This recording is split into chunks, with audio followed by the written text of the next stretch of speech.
The Please, my snow boy's came burning early with that fever. October morning in Take what you 1873, need. falling Then we'll like talk about ash payment. from a burning sky over the Kansas prairie. Samuel McKenna stood at the edge of his property line, watching the white veil descend upon land that had seen too much blood, too much sorrow. His weathered hands gripped the Winchester rifle not from threat, but from habit, a soldier's instinct that never truly died, even 3 years after Appomattox. The barn door hung crooked on its hinges, creaking in the wind like bones grinding against each other. Sam had meant to fix it for months, but somehow the days kept slipping past, each one blending into the next in a haze of whiskey and nightmares. The war had ended, they said, but for men like Sam, the war never really stopped. It just changed battlefields, moving from blood-soaked fields to the darker territories of the mind. That's when he heard it, a sound that didn't belong to the morning symphony of prairie life. Not the low of cattle or the whistle of wind through cottonwood trees. This was different, deliberate, the careful clink of glass against glass coming from his medical supply shed. Sam moved with the silent precision of a man who'd learned to hunt humans before he'd ever hunted game. His boots found the quiet spots between frost-brittle grass, his breathing shallow and controlled. The shed door was ajar, just enough for a thin body to slip through. Inside, shadows moved with desperate purpose. He raised the rifle finger, resting light on the trigger. Step out slow, hands where I can see them. The movement stopped. For a heartbeat, there was only silence. Then a woman emerged, and Sam's world tilted on its axis. She was thin as winter branches, her dress more patches than original fabric, but she held herself with a dignity that poverty couldn't break. Her arms cradled glass bottles, laudanum, morphine, precious medical supplies he'd hoarded from his army days. But it was her eyes that stopped him cold, gray-green like storm clouds over wheat fields, and filled with a desperate determination he recognized. The look of someone fighting a war they couldn't afford to lose. "Please," she said, her voice steady despite the rifle aimed at her chest. "My boy's dying. The fever's got him bad. I know what these are. I know how to use them." "Those medicines aren't for stealing," Sam said, but his voice had lost its edge. "Nothing's for stealing when you've got choices," she replied. "When you don't, everything's for surviving." She shifted the bottles in her arms, and that's when Sam saw it, the way she protected them with her body ready to take a bullet before she'd let them break. But more than that, he saw the practiced way she held them, the knowledge in her grip. This wasn't some desperate mother grabbing at random hopes. This woman knew medicine. "You, a nurse." The question came out rougher than intended. Something flickered across her face. Pride, pain, memory. "I was. During the war. Field Hospital, Gettysburg, mostly. After Tennessee." Sam's rifle lowered an inch, then another. Gettysburg. The word echoed in his mind like distant cannon fire. The blood, the screaming, the endless rows of dying boys calling for their mothers. And through it all, the nurses' angels in blood-stained aprons fighting their own war against death itself. "What's your name?" "Clara Bennett." She lifted her chin. "My husband was Dr. James Bennett, 43rd Pennsylvania. He died last year. Consumption took him, though it was really the war that killed him. Just took its time about it." Sam studied her face, searching for something he couldn't name. There was something familiar about the way she stood, the tilt of her head, the steady hands despite the circumstances, like an echo of a dream he couldn't quite catch. "Your boy," he said finally. "How old?" "5. His name's Thomas. His sister Rose is with him. She's 7, trying to play mother boiling water like I taught her, but—" Clara's voice cracked for the first time. "He's burning up. Has been for 2 days. I've tried everything, willow bark, cold baths, every remedy I know. Nothing's breaking it." Sam lowered the rifle completely. "Where?" "About a mile west. There's an abandoned dugout by Cooper's Creek. We've been there 3 weeks. In that flood-damaged hole, Christ woman, that place isn't fit for animals." "It was what we could afford," Clara said simply. Which was nothing. Sam made a decision that would change everything, though he didn't know it yet. He stepped aside, gesturing toward the shed. "Take what you need." Clara's eyes widened. I can pay you back. Somehow. I can work. You can save your boy first. Then we'll talk about payment."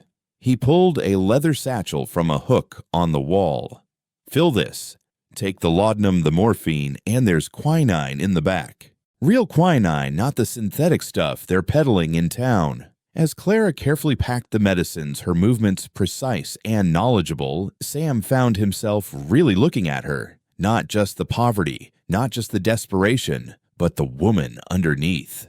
The way her fingers knew exactly how to cushion glass against glass. The way she automatically checked each bottle's seal. The competence that transcended her current circumstances.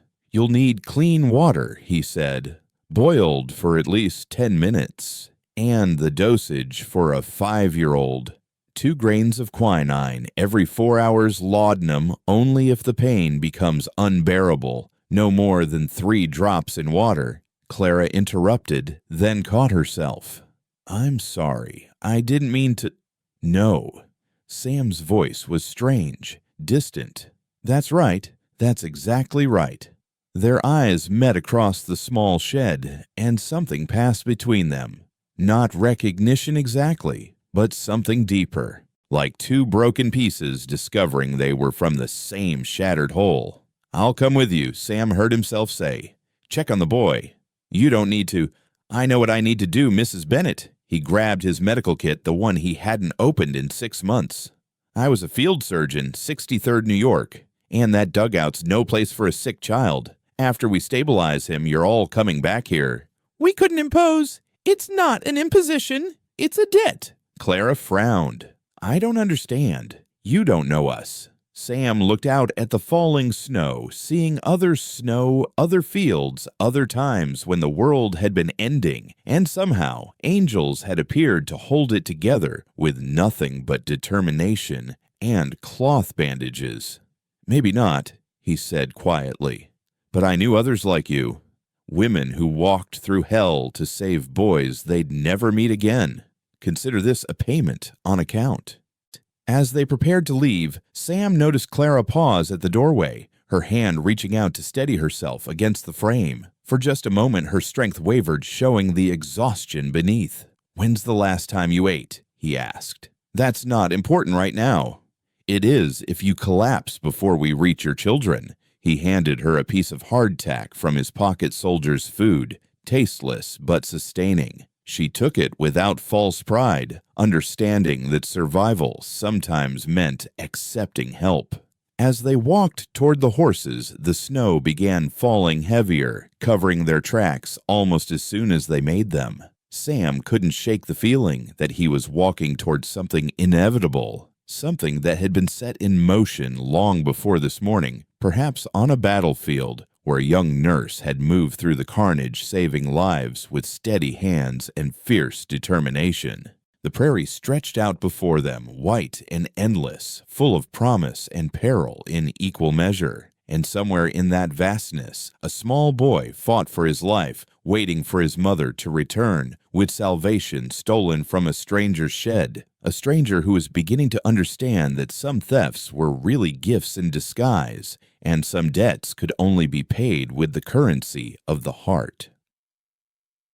The Kansas Territory in 1873 was a land caught between worlds, no longer frontier, but not yet civilized, where the scars of war met the promises of westward expansion. The railroad had punched through 2 years prior, bringing with it dreamers and drifters, opportunists, and the lost souls of a nation trying to forget its bloodiest conflict. But the land itself remained unforgiving, a sprawling canvas of prairie grass and hidden valleys where a person could disappear entirely, either by choice or by circumstance. Samuel McKenna had chosen to disappear. His ranch sat 15 miles outside of Redemption Creek, the nearest excuse for a town, though calling it a town was generous. It was more a collection of necessity, a general store, a blacksmith, a saloon that doubled as a courthouse on Tuesdays, and a church that stood empty except for the traveling preacher who came through once a month, weather permitting.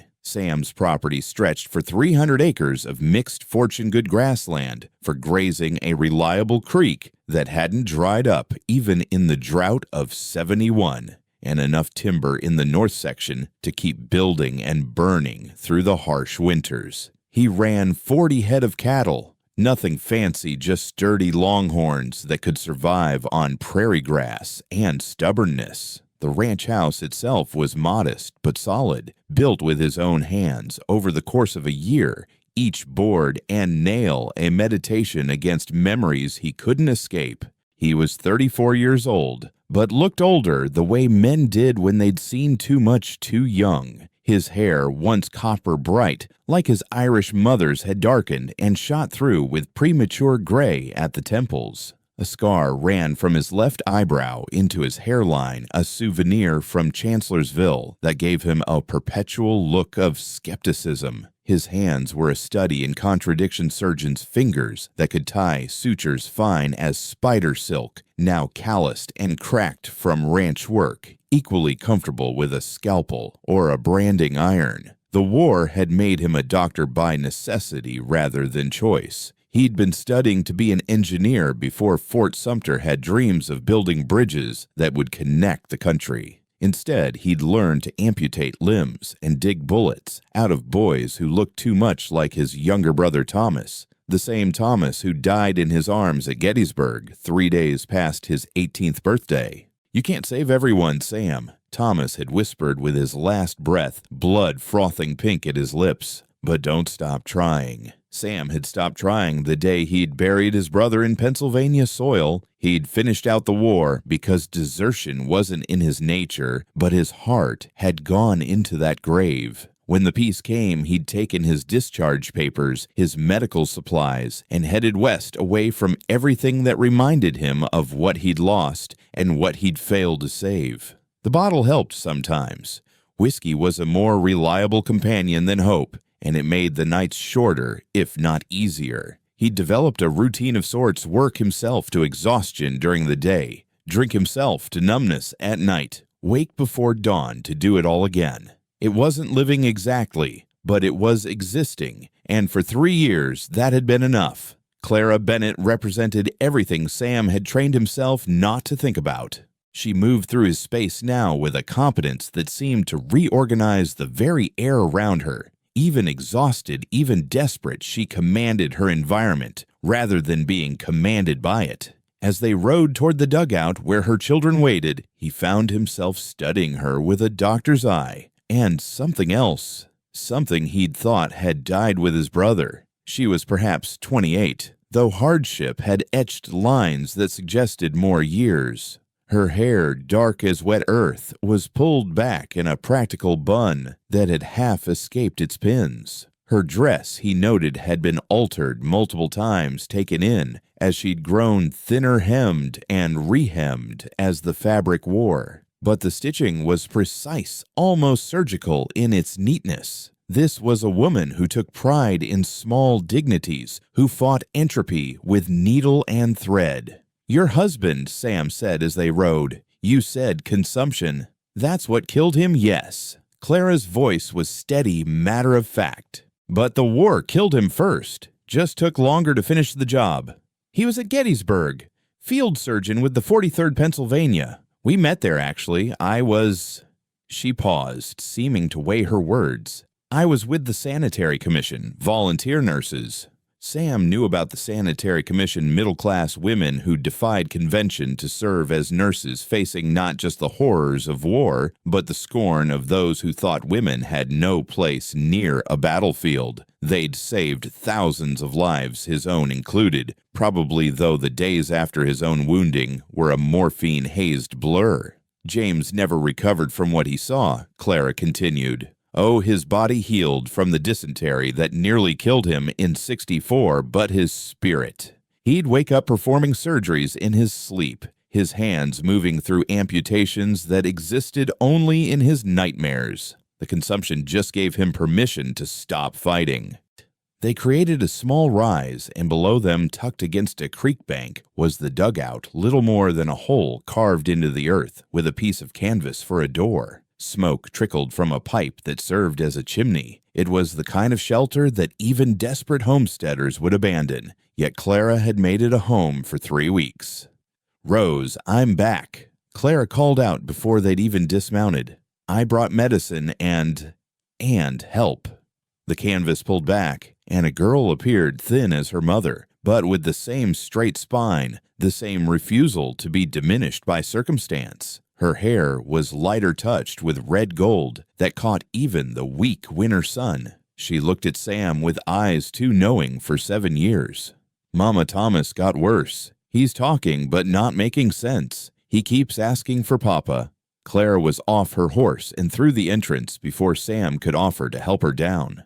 He followed, having to duck low to enter the dugout, and what he found inside stopped him short. It was clean. Despite being literally a hole in the ground, despite the dirt walls and floor, the space was meticulously organized. Blankets were folded with military precision. Their few possessions, a Bible, a sewing kit, a battered pot, were arranged on a shelf made from scavenged boards. And in the corner, on a makeshift bed, raised off the ground with more boards and stones, lay a small boy whose fevered breathing filled the cramped space. Sam had seen plenty of field hospitals that were less organized than this dugout. Clara had created order from chaos, dignity from desperation. It spoke to something fundamental in her character, an unwillingness to surrender to circumstances, no matter how overwhelming. "Hold the lantern high, Rose," Clara instructed, already preparing the medicine with practiced efficiency. "Mr. McKenna, I'll need that clean water now." They worked together in the cramped space with a synchronization that surprised them both. Sam held the boy while Clara administered the quinine, her touch gentle but firm. Thomas thrashed weakly, lost in fever dreams, calling out words that made no sense except for the repeated cry for his father. "Shh, my brave boy," Clara whispered, cooling his forehead with a cloth. "Mama's here. You're going to be fine." Sam watched her work, noting the way she monitored the boy's pulse without seeming to how she tracked his breathing patterns, while maintaining a stream of soothing words. This wasn't just maternal instinct, this was training experience skill. "You were more than just a volunteer nurse," he said. It wasn't a question. Clara glanced at him, something defensive flashing in her eyes before softening. "My father was a doctor in Philadelphia. Old school, didn't believe in female physicians, but he couldn't stop me from reading his books, watching him work. When the war came," she shrugged. "The dying didn't care about propriety. They just wanted someone who could help." Over the next 2 hours, they fought for Thomas's life in that cramped dugout. The fever raged, peaked, and finally blessedly began to break. The boy's breathing eased from desperate gasps to something approaching normal sleep. His skin, which had been burning dry, developed the first sheen of healing perspiration. "Thank God," Clara breathed, and for the first time since he'd caught her in his shed, she allowed herself to slump with exhaustion. "He'll need consistent care for the next 48 hours, Sam said. "Temperature monitoring, regular doses. And this place," he looked around the dugout. "The dampness alone could trigger pneumonia before the fever's fully broken." "I know," Clara said quietly. "But we have nowhere else." "You do now." The words came out more forcefully than Sam intended. "I told you before you're coming back to my ranch. All of you." Rose, who'd been silent through the crisis, spoke up. "Mama doesn't take charity." "Rose," Clara admonished, but Sam held up a hand. "She's right to be suspicious," he said, addressing the child directly. "But this isn't charity. Your mother has skills I need. I've been running that ranch alone for 3 years, and it shows. The house needs a woman's touch. I need help with the medical supplies I've let go to waste, and—" He paused, surprised by his own honesty. "And I've forgotten what it's like to have people around who aren't cattle." "We're not cattle," Rose said seriously. "No." Sam agreed. You're much more complicated. Cattle don't ask questions or require schooling or need their clothes mended properly. But I figure your mother can handle all that while helping me remember what civilization looks like. Clara studied him for a long moment. What aren't you telling me? Mr. McKenna men don't just take in strangers, especially not a widow with 2 children. What do you really want? It was a fair question, and Sam found he didn't have a complete answer. What did he want? To stop drinking himself to sleep? To hear voices in his house that weren't ghosts? To pay a debt to all the nurses who'd saved him and whom he'd failed to save in return? I want to stop living like the war is still happening, he said finally. And something tells me you do too. The wind picked up outside, rattling the canvas door and sending small cascades of dirt from the ceiling. Thomas stirred, but didn't wake his breathing steady now. Rose moved closer to her mother, protective and wary. We'll come, Clara said at last. But as employees, not charity cases. I'll cook clean help with medical matters if needed. The children will help with age-appropriate chores. And we'll need clear terms, room board, and wages. Agreed, Sam said. Though we'll have to negotiate the wages once I figure out what I can afford. Ranch isn't exactly profitable yet. Then we'll make it profitable, Clara said with a determination that made Sam believe she could do exactly that. As they prepared Thomas for transport, wrapping him carefully in blankets, Sam noticed Clara pause to pack their few belongings. She handled each item with care, not because they were valuable, but because they were all she had managed to hold on to. The Bible had pressed flowers in its pages. The sewing kit contained a lock of hair tied with a faded ribbon. These were the artifacts of a life interrupted, a family broken but not defeated. My husband saved that Bible from a burned church in Virginia, Clara said, noticing Sam's attention. He said if God's word could survive, that we could survive anything. Did you believe him? Clara secured the Bible in her bag before answering. I believed he needed to believe it. Sometimes that's enough. They made a strange procession heading back to Sam's ranch, him riding slow, with Thomas bundled in his arms, Clara walking alongside with her hand on the boy's forehead, Rose following on Clara's horse, which Sam had fetched from where they'd hidden it. The snow had stopped, leaving the world pristine and deceptively peaceful. As they crested the hill and Sam's ranch came into view, solid and welcoming against the white landscape, he heard Clara draw in a sharp breath. It's beautiful, she said softly. It's lonely, Sam replied without thinking, then felt heat rise in his face. Not anymore, Clara said, and there was something in her voice that sounded like a promise. The first night in a real bed nearly killed Thomas all over again. His small body, accustomed to the hard-packed earth of the dugout, couldn't settle into the softness. He thrashed and cried out, lost in fever dreams that pulled him back to places no 5-year-old should remember. Clara sat beside him through the dark hours, singing the same lullabies she'd sung when cannons thundered in the distance and when her husband's coughing turned to blood. Sam couldn't sleep either. He stood in his doorway, listening to Clara's voice drift down the hallway low and steady, like a river that knew its course. The melody was familiar, something the nurses had sung at Gettysburg when the morphine ran out, and all they had left were words and human comfort. Sleep, my child, and peace attend thee all through the night. Guardian angels God will send thee all through the night. The words pulled him backward against his will to a field hospital where the air was thick with chloroform and death. He'd been 24 then, fresh from medical college, thrust into a butchery that no textbook had prepared him for. The nurses had moved through that hell like witnesses from another world, their skirts dark with blood, their faces set with terrible determination.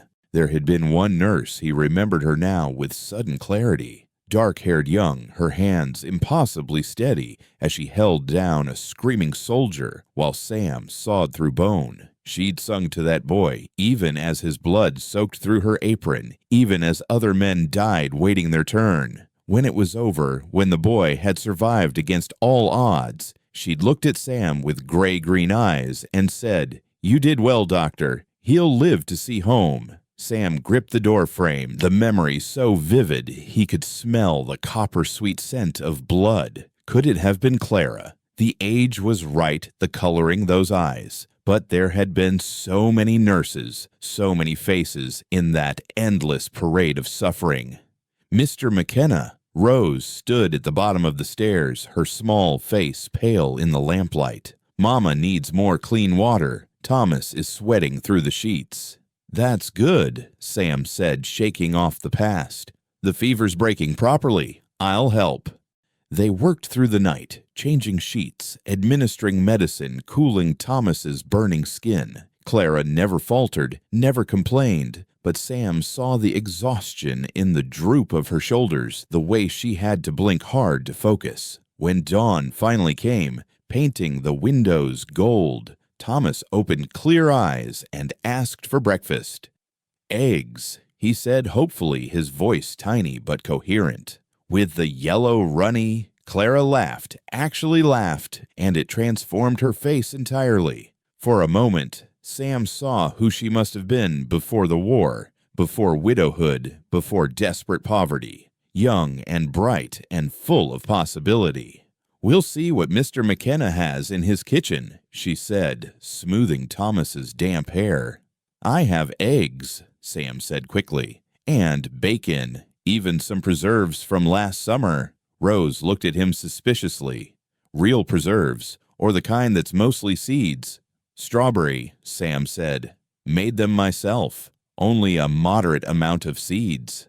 That earned him almost a smile from the girl. Almost.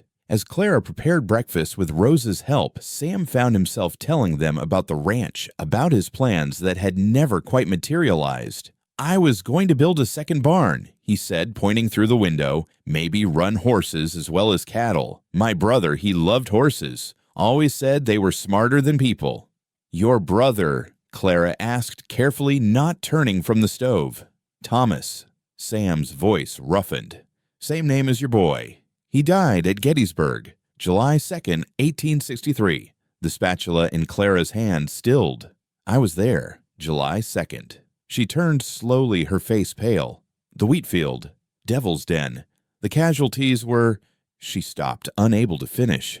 "Unprecedented," Sam supplied. "I know. I was there too. Medical Corps, 63rd New York." They stared at each other across the kitchen, the weight of shared geography pressing down. How many times might they have passed each other in that chaos? How many boys had she helped him save? How many had they failed together without knowing?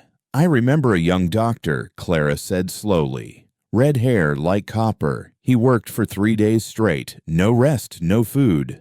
The other doctors said he was possessed. He saved a boy from the 43rd Pennsylvania, my husband's regiment. Took 6 hours to remove all the shrapnel, but the boy lived." "William Morrison," Sam said immediately. "Farm boy from outside Harrisburg. Took grape shot to the abdomen. Everyone said he was done for." "You remember his name." "I remember all their names." Sam turned away, busying himself with plates. "The ones who lived anyway. The others. They blend together after a while." Clara moved closer, not quite touching, but near enough that he could feel her presence. "That's not true, is it? You remember them too." Sam's hands stilled on the plates. "How do you know?" "Because I do. Every face, every last word, every hand I held while they slipped away." Her voice was soft but fierce.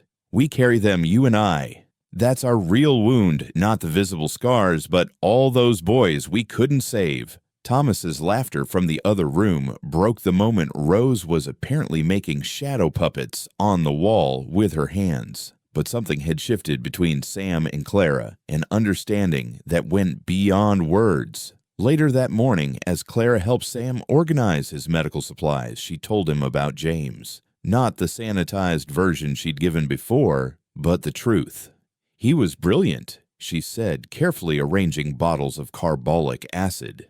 "Could diagnose conditions other doctors missed entirely, but the war broke something in him. He'd see symptoms everywhere in strangers on the street, in our children. He became convinced Thomas had consumption like him, would check the boy's temperature a dozen times a day. Rose learned to pretend to cough just to distract him from Thomas. Battle fatigue, Sam said. I've seen it. Hell, I have it. Clara looked at him sharply. You seem functional enough. Whiskey helps. He held up a half-empty bottle from behind the supplies. Or it did. Haven't touched it since yesterday morning.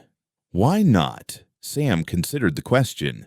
Hard to drink when there are children in the house. Their eyes are too clear. Clara understood. She'd seen how Rose watched everything, cataloging adult failures with unforgiving precision. Children were mirrors that reflected what you really were not, what you pretended to be. James tried to stop drinking, Clara said. The laudanum, too. But the nightmares were worse than the addiction. He'd wake up screaming about boys calling for their mothers about the pile of amputated limbs behind the surgery tent. He said the drugs at least made the ghosts quieter. Do you have them nightmares? Different ones. Clara's voice went distant. I dream about the wives, the mothers, the letters I had to write. Dear Mrs. So-and-so, your son died bravely. Such a pretty lie. Most of them died crying and afraid. But what good would the truth do? Sam remembered his own letter, the one about Thomas. It had said his brother died instantly, painlessly. In reality, Thomas had lived for 6 hours, most of it in agony, begging Sam to make it stop.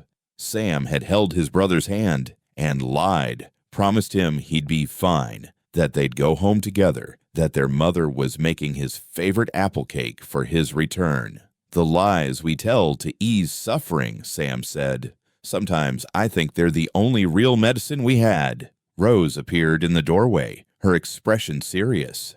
Mama Thomas wants to go outside. He says the walls are too close. Clara started to object, but Sam intervened.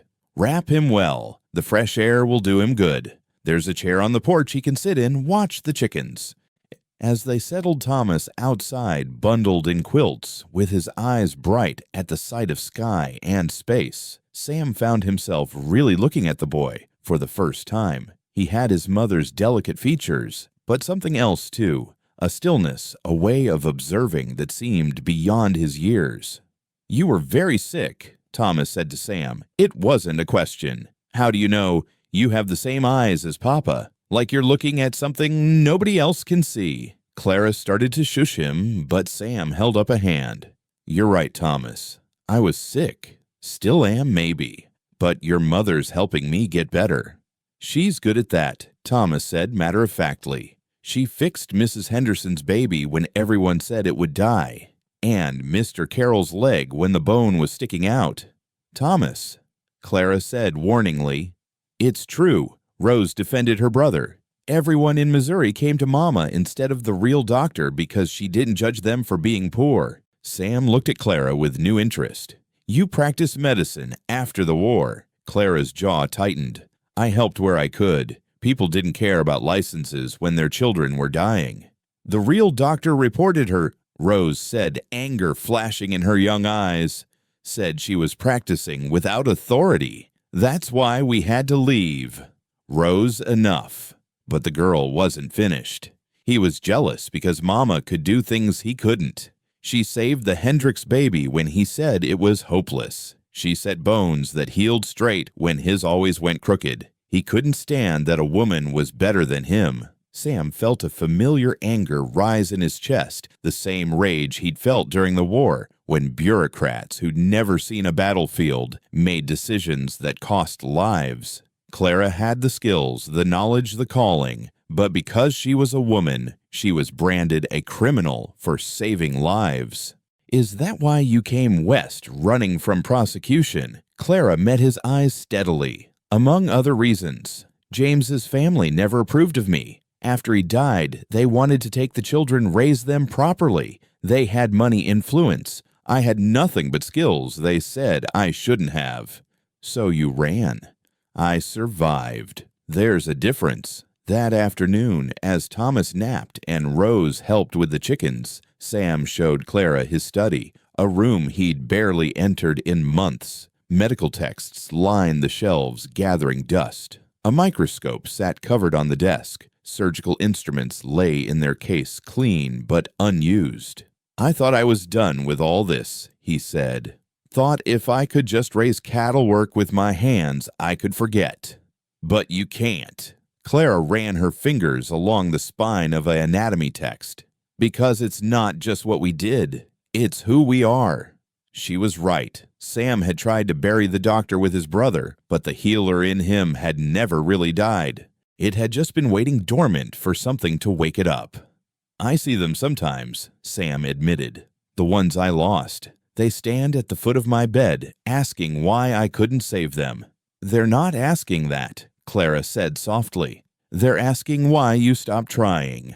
That night, Sam didn't drink. Instead, he sat with Clara by the fire while the children slept, and they talked about the war. Not the glory or the cause, but the reality. The smell of gangrene, the sound of bone saws, the weight of deciding who got the last of the morphine. They were conversations they could never have had with anyone who hadn't been there, who hadn't walked through that particular valley of shadow.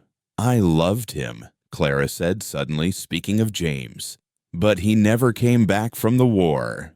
"Not really. I spent 3 years married to a ghost who looked like my husband." "Maybe that's what we all are," Sam said. "Ghosts trying to remember how to be human."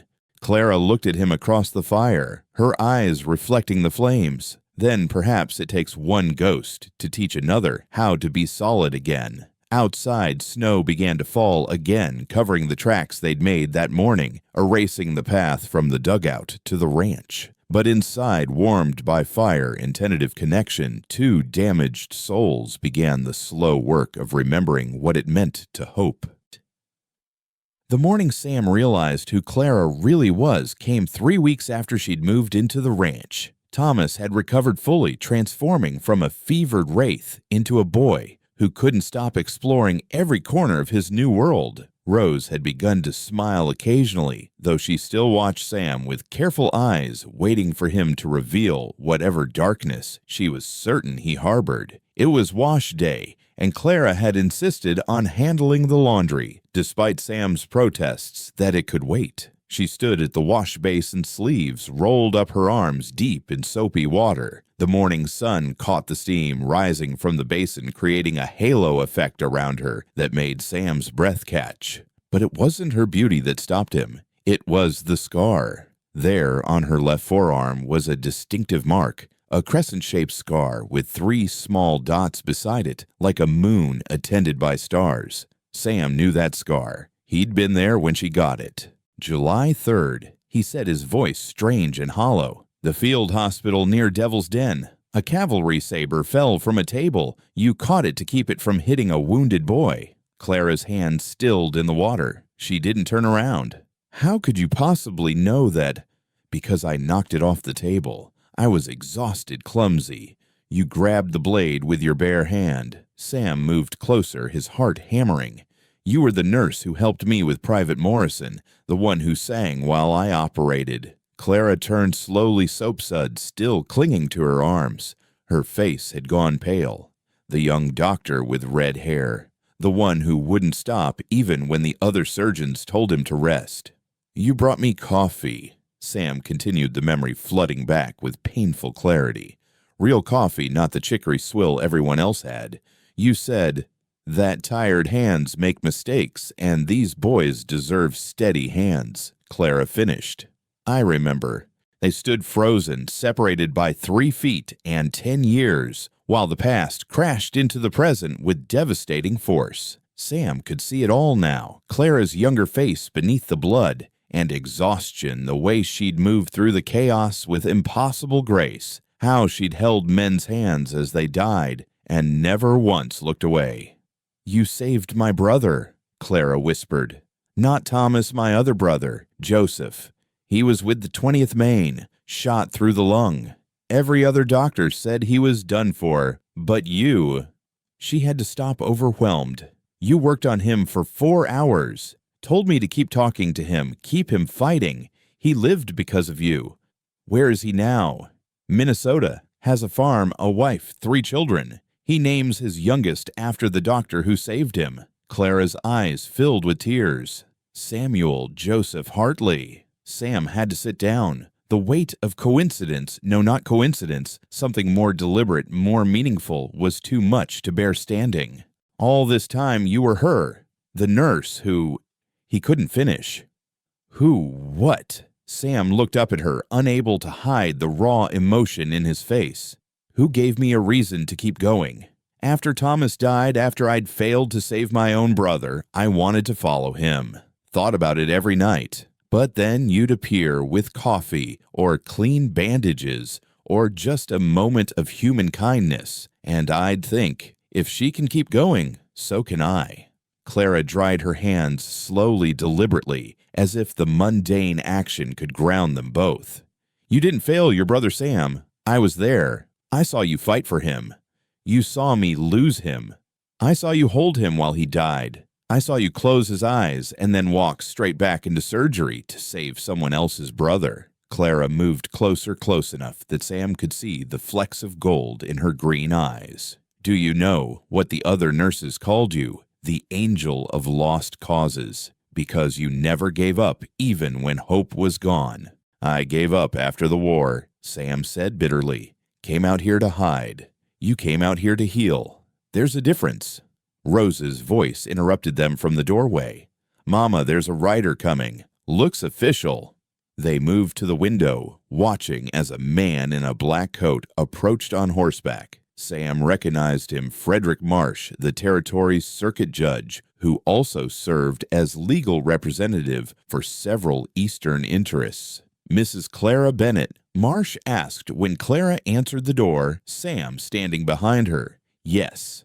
I'm here regarding the custody petition filed by Mr. Harrison Bennett of Philadelphia. As the brother of your deceased husband, he's claiming guardianship of the minor children, Rose Marie Bennett and Thomas James Bennett. Clara's face went white. Sam stepped forward.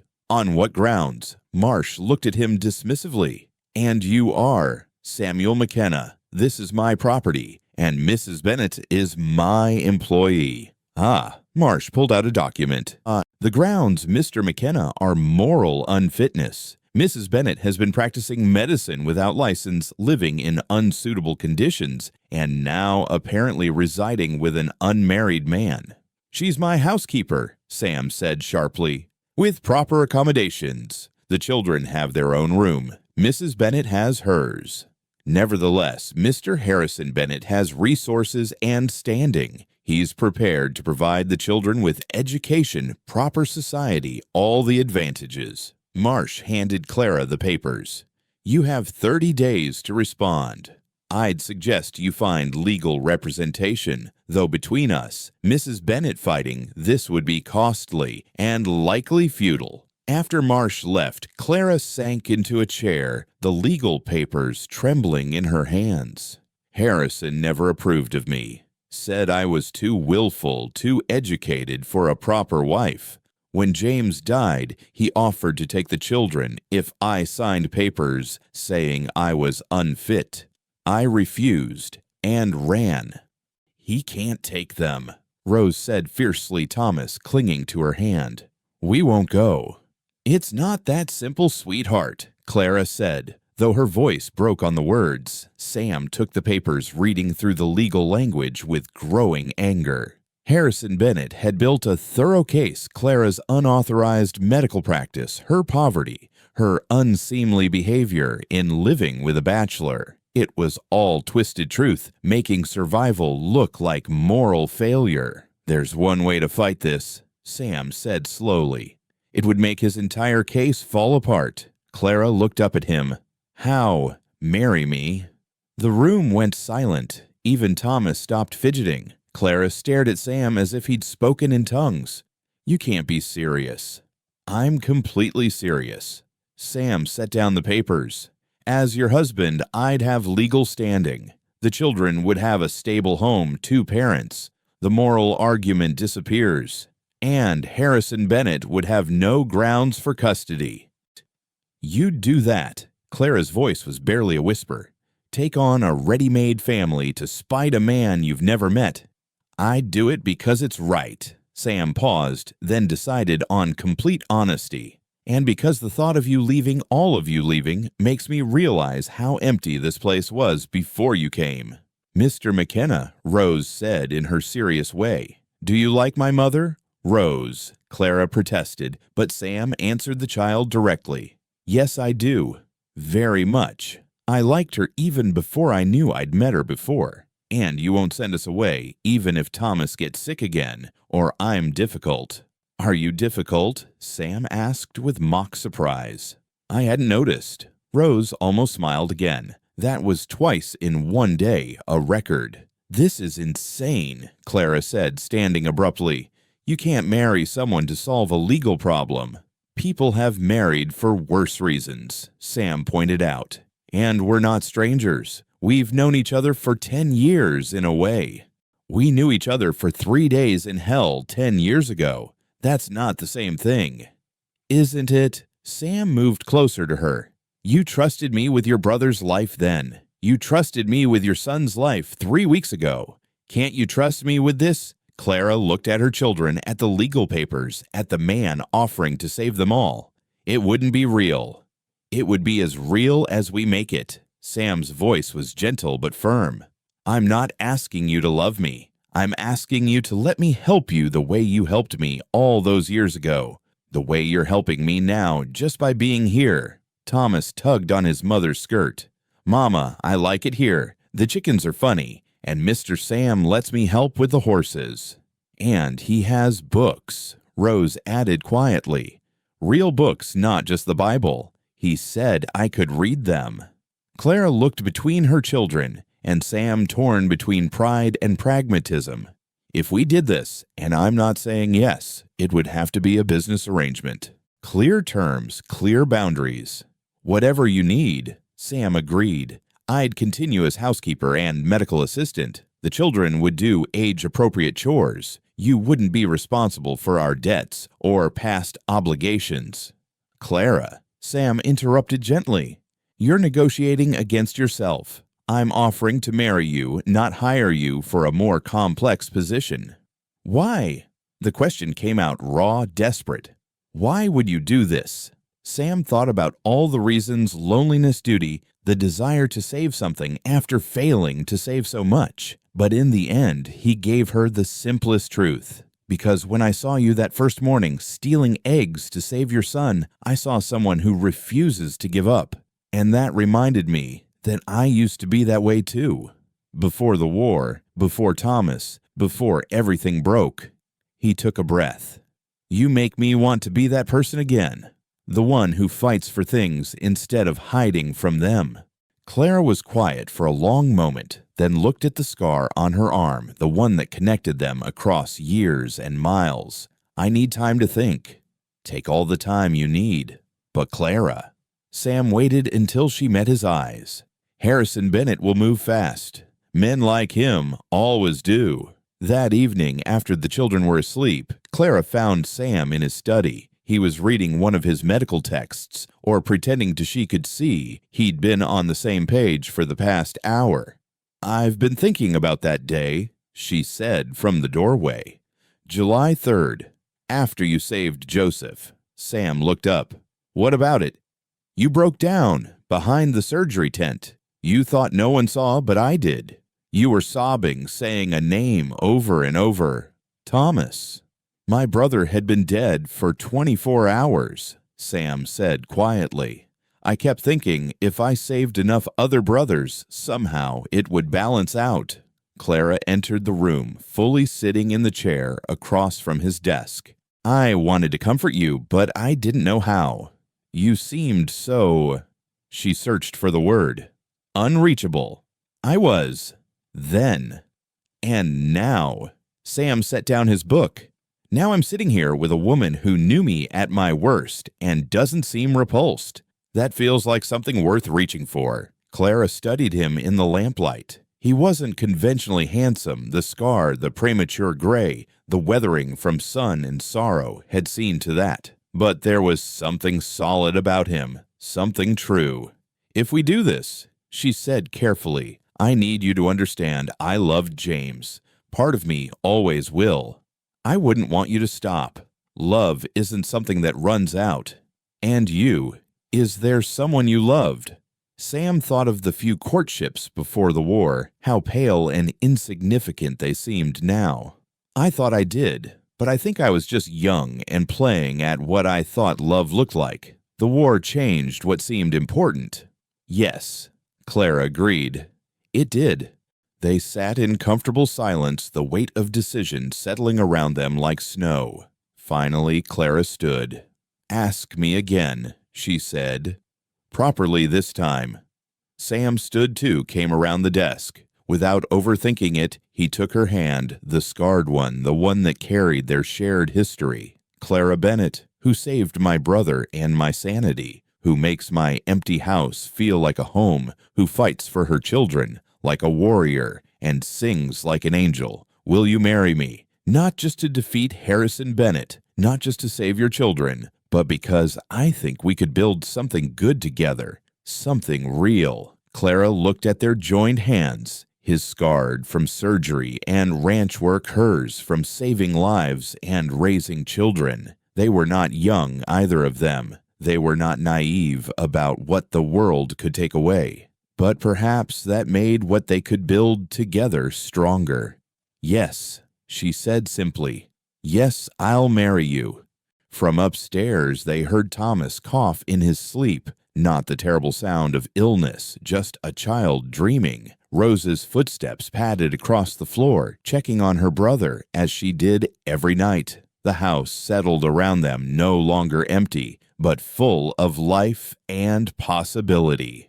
When Clara asked, "Tomorrow, if you're willing, the circuit preacher is in town until Thursday." "Tomorrow." Clara tested the word, then nodded. "Before Harrison can make his next move."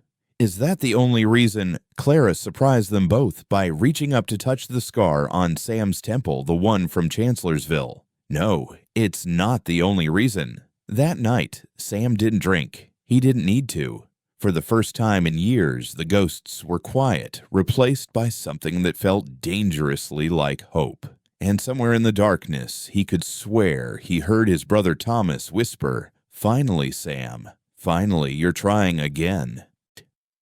And the morning of the wedding dawned gray and bitter, with winds that cut through even the thickest coat. Sam stood at his shaving mirror, hands steadier than they'd been in years, watching his reflection transform from hermit to bridegroom. He'd trimmed his hair, shaved clean for the first time in months. The man looking back at him seemed younger, or perhaps just less defeated. "You clean up acceptable?" Rose observed from the doorway. Her child's bluntness softened by something that might have been approval. She wore her best dress, which was to say her only dress without patches, and Clara had braided her hair with unusual care. "Thank you, Miss Rose. You look quite elegant yourself." "Mama's crying," Rose announced. "She says she's not, but her eyes are all red." Sam set down his razor. "Is she having second thoughts?" "No." Rose stepped into the room, suddenly looking far older than her 7 years. "She's crying because she's putting on her wedding dress, the one from when she married Papa." Sam's stomach tightened. Of course. What else would she have? "Does that upset you?" Her marrying again. Rose considered this with her characteristic seriousness. "Papa's been gone longer than he was sick, and he told me before he died to take care of Mama. I can't do that alone. I'm too small." "You've done a remarkable job so far." "No," Rose said quietly. "I haven't. She doesn't eat when there's not enough food. She gives Thomas her portions and tells him she already ate. She thinks I don't notice, but I do. She's getting thinner, and sometimes her hands shake." Sam knelt to Rose's eye level. "That stops today, I promise you." "Don't make promises you can't keep," Rose warned. "Papa promised he wouldn't leave us." "You're right. How about this? I promise to try my very best not to leave you, and I promise that as long as I'm here, your mother will eat properly." Rose studied him for a long moment, then nodded. "That's acceptable." From down the hall came Thomas's excited voice. "Mama, you look like an angel, a real angel." Sam and Rose found Clara standing in her bedroom doorway, and Sam's breath caught. The dress was simple white cotton, yellowed slightly with age and storage, but Clara wore it with a dignity that transcended its worn fabric. She'd pinned her hair up with small wildflowers where she'd found wildflowers in November Sam couldn't imagine. "You look." Sam started, then stopped. Beautiful seemed inadequate. Lovely felt trite. "You look like hope," he finally said, and something in Clara's eyes softened. "We should go," she said, but her voice was warm. "Before the weather turns worse." They made an odd wedding party bundled into the wagon against the cold. Thomas sat on Sam's lap, chattering about horses and chickens and whether there would be cake. Rose sat pressed against her mother, protective and watchful. The ride to town felt both eternal and far too quick. The church was nearly empty, just the preacher, his wife, who played organ, and surprisingly, Mrs. Morrison from the general store. She had heard about the wedding from the preacher and insisted on witnessing. "About time Sam McKenna found himself a wife," she announced, pressing a wrapped package into Clara's hands. "Wedding gift. It's not much, just some fabric and thread, but I figure with children, you can always use fabric." "Thank you," Clara said, genuinely touched. "That's very kind." The ceremony itself was brief. The preacher was fighting a cold and wanted to get back to his warm parsonage. But when he asked if Clara took Sam as her husband, her "I do" was clear and certain. And when Sam slipped his mother's ring onto Clara's finger, a simple gold band he'd carried in his pocket for 3 years, without knowing why his hands didn't shake at all. "You may kiss your bride," the preacher said, then coughed violently. Sam leaned in meaning to give Clara a brief, respectful kiss, but she surprised him by placing her hand on his cheek, holding him there for a moment longer than propriety demanded. Her lips were soft-tasting faintly of the peppermint tea she'd drunk for courage. "Well," she whispered against his mouth, "I suppose we're really doing this."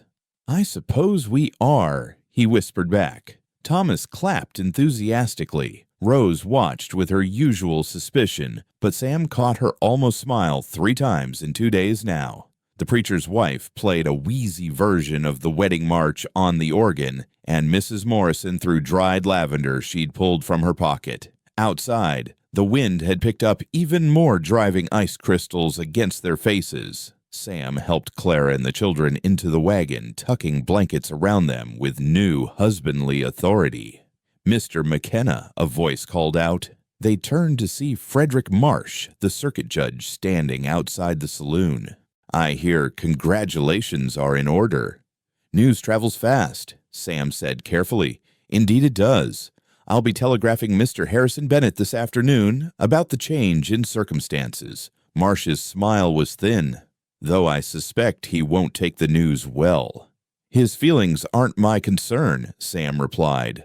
"The welfare of my family is." "Your family," Marsh tested the words. "How quickly things change. Though I wonder, Mr. McKenna, if you fully understand what you've taken on. The Bennett family has resources, influence. They don't like being thwarted." Clara spoke up, her voice steady despite the cold. "Then they should have treated James better when he was alive. They should have helped when he was dying, instead of waiting to swoop in after like vultures." "Careful, Mrs. McKenna," Marsh said, and Clara started at her new name. "Vultures have long memories and sharp talons." "So do mother hawks," Clara replied. "And they're fiercer." Marsh tipped his hat mockingly and retreated to the saloon. Sam felt a surge of pride at Clara's defiance, but also worry. Men like Harrison Bennett didn't accept defeat easily. The ride home was quiet, each of them lost in thought. Thomas had fallen asleep against Sam's chest, trusting and warm. Rose held her mother's hand tightly, as if afraid she might disappear. The landscape around them was harsh, unforgiving, but inside their small circle of warmth, something new was taking shape. When they reached the ranch, Sam carried Thomas inside while Claire and Rose followed. The house felt different now, not just occupied, but claimed. This was the McKenna family home, now not just Sam's hiding place. "I should make dinner," Clara said, starting toward the kitchen, but Sam caught her hand. "It's your wedding day. Let me cook tonight." You can cook? Rose asked skeptically. I survived 3 years alone out here. I can manage basic food. Sam grinned.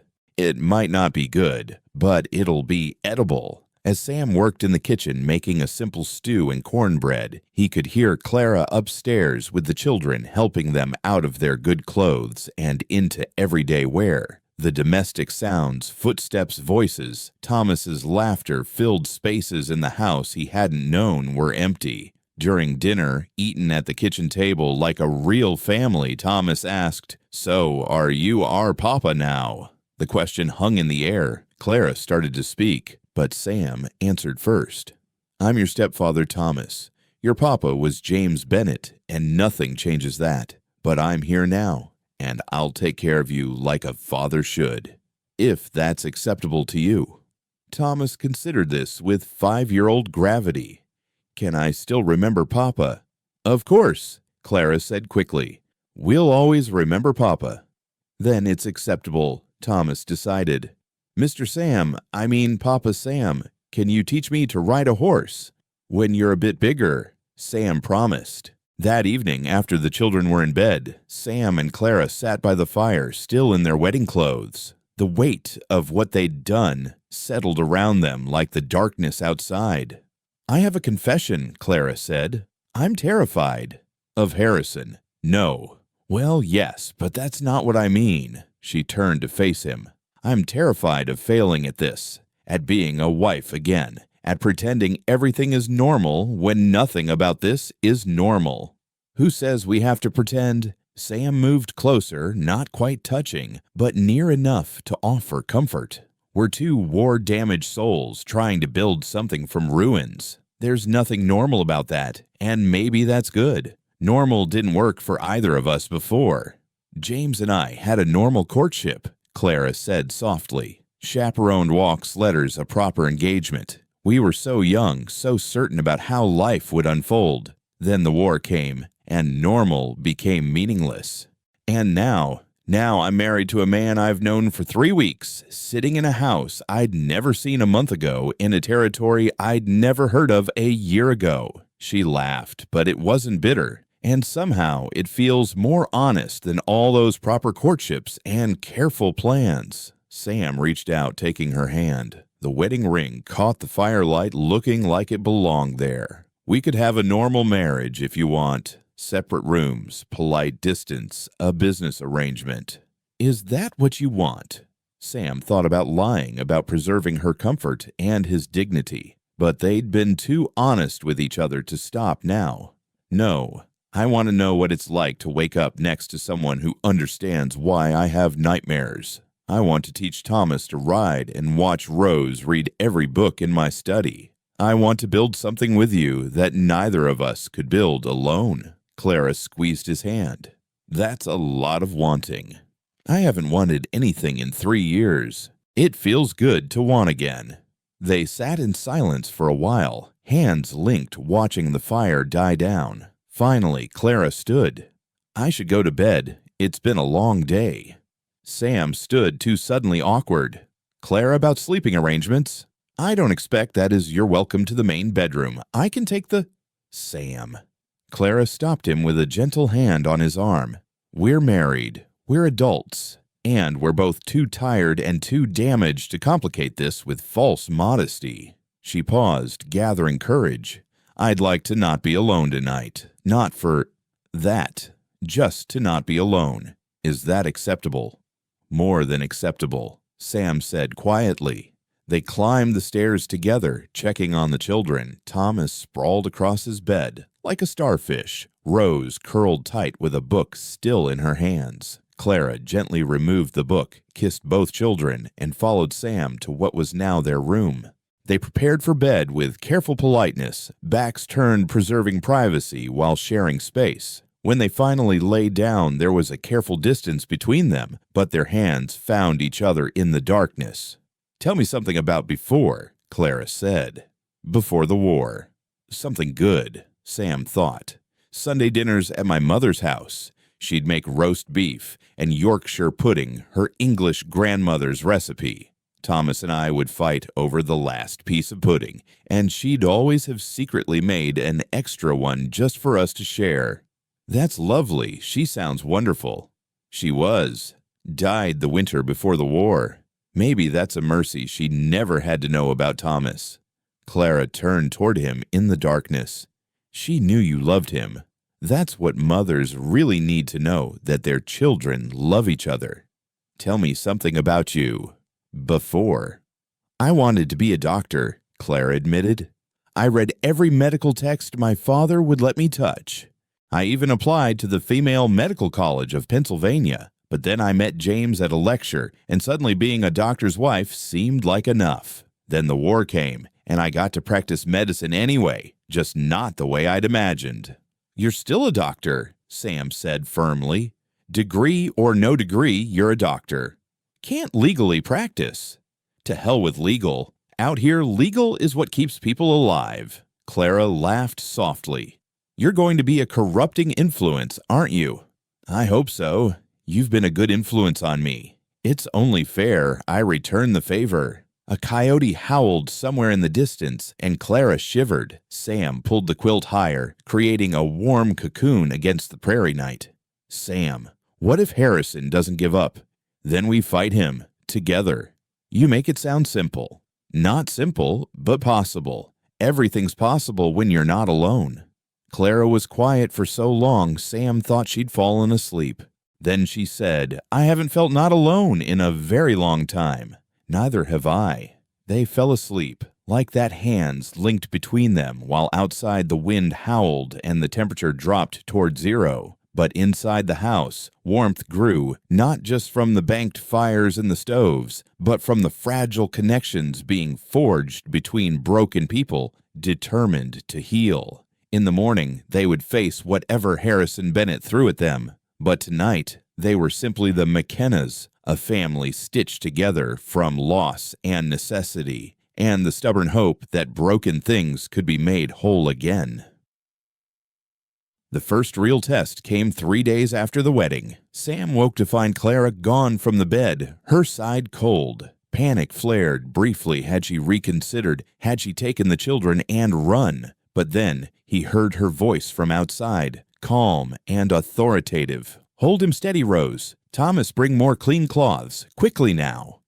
Sam grabbed his medical bag and rushed outside to find Clara kneeling beside a man he didn't recognize, blood soaking through makeshift bandages on his leg. A woman, presumably his wife, held his head in her lap, tears streaming down her face. Axe slipped, the woman explained frantically. We're the Kowalskis from the next homestead over. Someone in town said you had a doctor here. My wife's the doctor, Sam said, kneeling beside Clara. What do you need? Clara didn't miss a beat at his public acknowledgement of her skills. Carbolic acid from your bag, sutures, and the laudanum. The cut's deep, but missed the main artery. Rose, you'll need to help hold the wound closed while I stitch.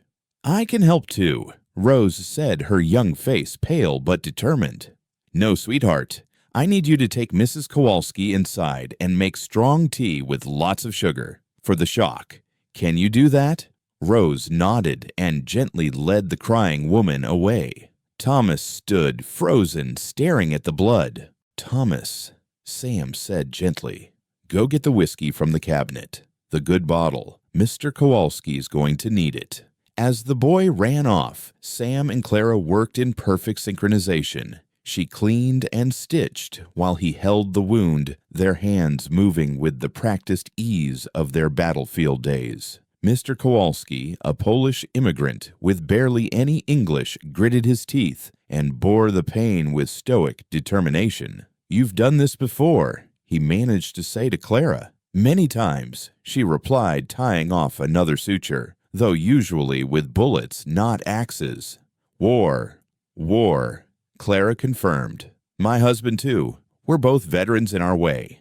When it was done, when Kowalski was bandaged and resting on their settee, with his wife beside him, Clara stood in the kitchen washing blood from her hands. Sam watched her, saw the slight trembles she was trying to hide. First surgery since James died, he asked quietly. She nodded. I kept thinking I'd make a mistake. that my hands would shake at the wrong moment.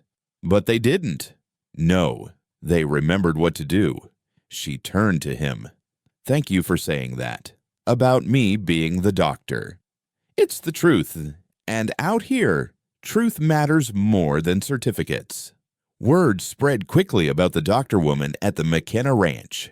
Within a week, they had 3 more medical visits. A child with croup, an old woman with persistent stomach pains, a young man with a broken arm from a horse fall. Clara handled each with quiet competence, and Sam assisted without ego content to follow her lead. But it wasn't all medical emergencies. There were quiet moments, 2 small domesticities that slowly stitched them into a real family. Sam teaching Thomas to collect eggs without scaring the chickens. Clara and Rose working on a sampler together by lamplight. All 4 of them struggling through grace before meals. Thomas always adding, "And please make the chickens stop pecking Thomas" at the end. One evening, Sam came in from checking the cattle to find Clara had rearranged his study. His medical texts were now integrated with hers. Apparently, she'd managed to save several from Missouri. Their instruments were cleaned and organized together in a proper medical cabinet she'd fashioned from an old bookshelf. "I hope you don't mind," she said, suddenly uncertain. "It seemed foolish to keep everything separate when we might need it quickly." "It's perfect," Sam said, meaning it. The room looked like what it was, a frontier medical practice run by 2 healers who'd found each other against all odds. That night, as had become their custom, they sat by the fire after the children were asleep. But instead of separate chairs, Clara had moved to the small sofa, leaving space beside her. Sam took the invitation, settling close enough that their shoulders touched. "Tell me about the worst one," Clara said suddenly. "The worst case you couldn't save." Sam knew she wasn't asking about Thomas. This was about the others, the strangers who haunted them both. "Timothy Brennan," he said without hesitation.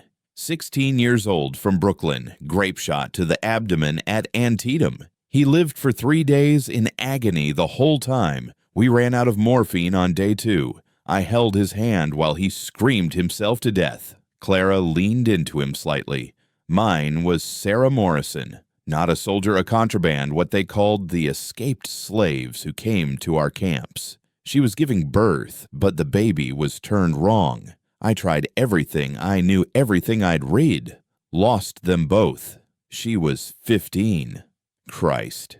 That's when I decided if I survived the war, I'd learn everything. Every medical text, every technique, legal or not." Sam put his arm around her shoulders, and she didn't pull away. "Is that why you really came west? Not just Harrison, but to practice freely?" "Partly. Also because my Thomas has weak lungs like his father. The doctor in Missouri said the dry air out here might help." "Has it? He hasn't had a serious attack since we arrived." "Well, except for the fever, but that was different." They sat quietly, the fire popping and settling. Then Clara said, "I've been thinking about Harrison. He won't give up easily." "I know. I've been expecting something."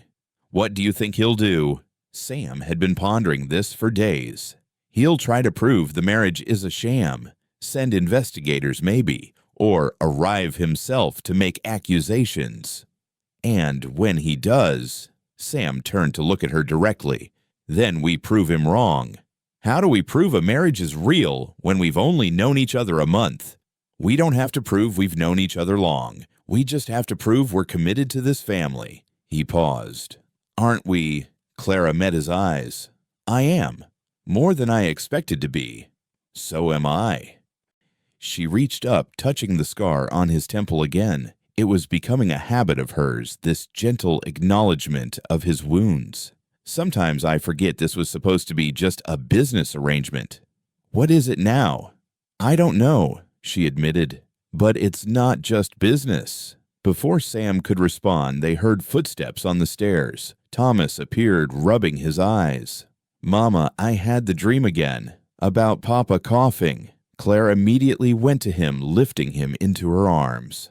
"Oh, sweetheart, it's all right. Papa's at peace now. But what if I start coughing like him?" "You won't," Sam said, firmly standing up.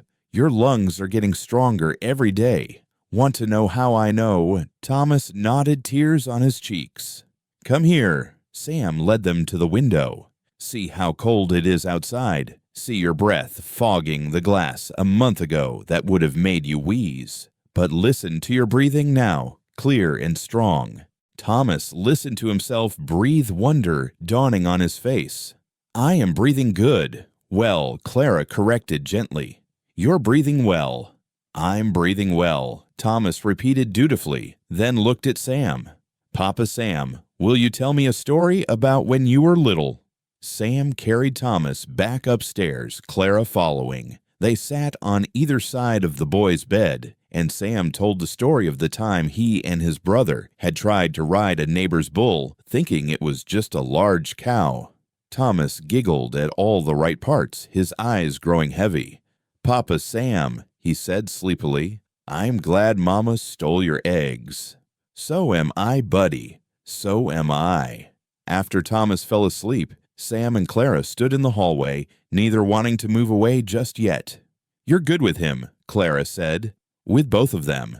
They make it easy. They're good kids. They're beginning to love you. And I'm beginning to love them. Sam hesitated, then added, all of you. Clara's breath caught. Sam, I know it's too soon. I know we agreed this was arrangement. But Clara, She stopped him with a kiss different from their wedding kiss. This one was deliberate, chosen warm with promise. When she pulled back, her eyes were bright. I know, she whispered. Me too. But slowly. Yes, we've both been broken. Let's be careful with each other. As careful as you need, Sam promised. The next morning brought the first snow of real winter, thick and heavy. Sam and Thomas worked to bring the animals into shelter, while Clara and Rose secured the house, banking the fires and checking their food stores. We have enough for 2 months, Rose reported seriously. 3 if we're careful with the preserved meat. You're becoming quite the household manager, Clara said proudly. Someone has to be practical, Rose replied, but she was pleased. That afternoon, as the snow continued to fall, they received an unexpected visitor, Dr. Marcus Thornton from Redemption Creek, the man who'd reported Clara for practicing medicine in Missouri. Mrs. Bennett, he said coldly when Clara answered the door. Or should I say Mrs. McKenna now? Dr. Thornton, Clara replied evenly. What brings you out in this weather? Professional courtesy. I wanted to warn you that I'll be filing a complaint with the Territorial Medical Board about your illegal practice of medicine. Sam appeared behind Clara. On what grounds? On the grounds that she's been treating patients without a license. The Kowalskis, the Patterson boy, old Mrs. Chen, all have confirmed receiving medical treatment from your wife. Emergency assistance isn't illegal, Sam said. Any citizen can render aid. Setting bones and performing surgery goes beyond emergency aid, Thornton replied. I've also heard she's been dispensing medicines. My medicines, Sam said firmly. For my supplies under my supervision. I'm a licensed physician, Dr. Thornton. Any treatment my wife provides is under my authority. Thornton's face reddened. You can't seriously claim. I can and I do. Would you like to see my credentials Harvard Medical College field certification from the Union Army? Sam's voice turned cold. Or perhaps you'd like to explain to the Territorial Board why you're harassing a fellow physician's wife for assisting in his practice. This is highly irregular. What's irregular, Clara interrupted, is a doctor more concerned with protecting his monopoly than saving lives. How many patients have you lost this year, Dr. Thornton? Because I haven't lost any. That's exactly the point, Sam said. Now get off my property before I file a complaint about harassment. After Thornton left, Clara leaned against the closed door. He'll make trouble. Let him try. I meant what I said. Any treatment you provide is under my authority. We're partners in this legally and otherwise. That evening, they were surprised by another visitor, Mrs. Morrison, from the general store, accompanied by 2 other women from town. We heard about Dr. Thornton's visit, Mrs. Morrison said. We wanted you to know, Mrs. McKenna, that the women of this town support you. Many of us won't see Dr. Thornton for female troubles. He's rough and dismissive. Having a woman healer available means everything to us. I'm not a licensed, Clara began, but one of the other women interrupted. We don't care about licenses. We care that you treated my sister's milk fever when Dr. Thornton said it was just female hysteria. She'd be dead if not for you. They left Clara with a basket of preserves and a promise of support if needed. Clara stood holding the basket, tears in her eyes. You're building something here, Sam said softly. Something important. We're building it, Clara corrected. Together. That night, the storm intensified, wind howling around the house like a living thing. The children came to their bed. Thomas, frightened by the noise, Rose pretending she was just keeping Thomas company. They made a nest of quilts on the floor by the fireplace, all four of them bundled together, while Sam told stories of medical school, and Clara sang Welsh lullabies her grandmother had taught her.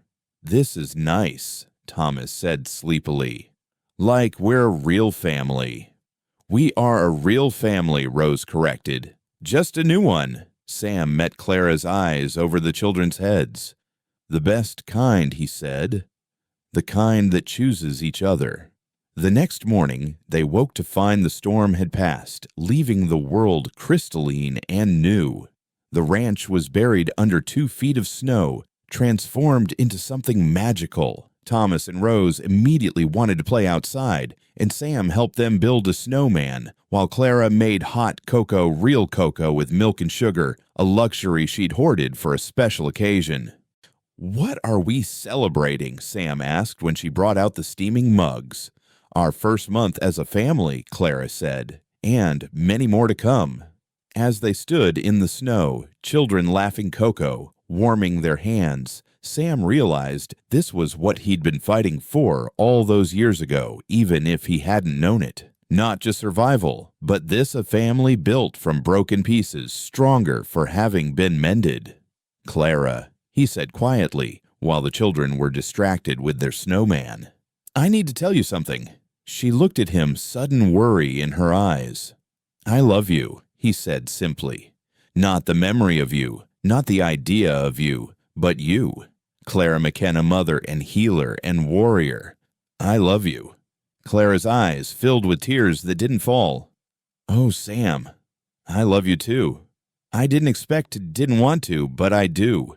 They kissed in the snow while their children played, and for a moment, the ghosts were completely silent, replaced by something infinitely better. Hope made real love, made manifest a family made whole. But even as they celebrated, a letter was making its way west, carried by train and coach through the snow. A letter from Harrison Bennett declaring his intention to arrive in person to reclaim what he considered his. The real test was coming. But for now, in the snow-bright morning, with their children's laughter filling the air, the McKennas were ready for whatever came next. They'd built something worth fighting for, and they'd fight for it together. Harrison Bennett arrived on a Tuesday afternoon in late January, stepping off the stagecoach in Redemption Creek like a man who owned everything he surveyed. He was everything Sam had expected, tall, distinguished with silver at his temples and clothes that cost more than most homesteaders saw in a year. He'd brought a lawyer, a private investigator, and enough arrogance to fill the territorial courthouse. Clara saw him through the general store window, and her face went white. She was in town with Rose picking up supplies while Sam and Thomas worked on repairing the barn door. Mama, Rose said, noticing her mother's stillness. What's wrong? Nothing, sweetheart. Clara forced her voice steady. Just remembered something we need to do at home. But it was too late. Harrison had spotted her, his face lighting with cold satisfaction. He crossed the muddy street with deliberate steps, his companions flanking him like soldiers. Clara, he said, as if they were old friends, you're looking weathered. Harrison, Clara lifted her chin. You're far from Philadelphia. Family obligations bring me anywhere necessary. His gaze shifted to Rose. And this must be little Rose Marie. My, how you've grown. You look just like your father." "I look like my mother," Rose said flatly, moving closer to Clara. Harrison's smile tightened. "Spirited. Your father would be disappointed." "My father loved my spirit," Rose shot back. "He said I got it from Mama." "Yes, well, your father's judgment was often impaired." Harrison pulled out a handkerchief ostensibly to wipe dust from his face, but the gesture was theatrical. "I'm staying at the hotel, such as it is. I'll expect you at 3 o'clock to discuss the children's future." "My children's future is decided," Clara said. "They're staying with me and my husband." "Ah, yes, the hasty marriage to a failed rancher with questionable mental stability." Harrison's investigator had clearly been busy. "We'll see what the judge thinks about that." After he walked away, Rose tugged Clara's hand. "We need to tell Papa Sam." Clara's heart clenched at how naturally Rose called Sam Papa now. "Yes, we do." They found Sam in the barn, Thomas helping by handing him tools, usually the wrong ones, but Sam never corrected him. When Sam saw Clara's face, he immediately set down his hammer. "He's here," Clara nodded. "With reinforcements. He wants to meet at 3. "Then we'll meet him," Sam said simply. "All of us, together." "Sam, he has information. About you, about your drinking, about the truth," Sam interrupted. "I was a drunk. I was barely functional when you found me, but I'm not that man anymore, and that's also the truth." Thomas looked between them, confused. "Who's here?" Clara knelt beside her son.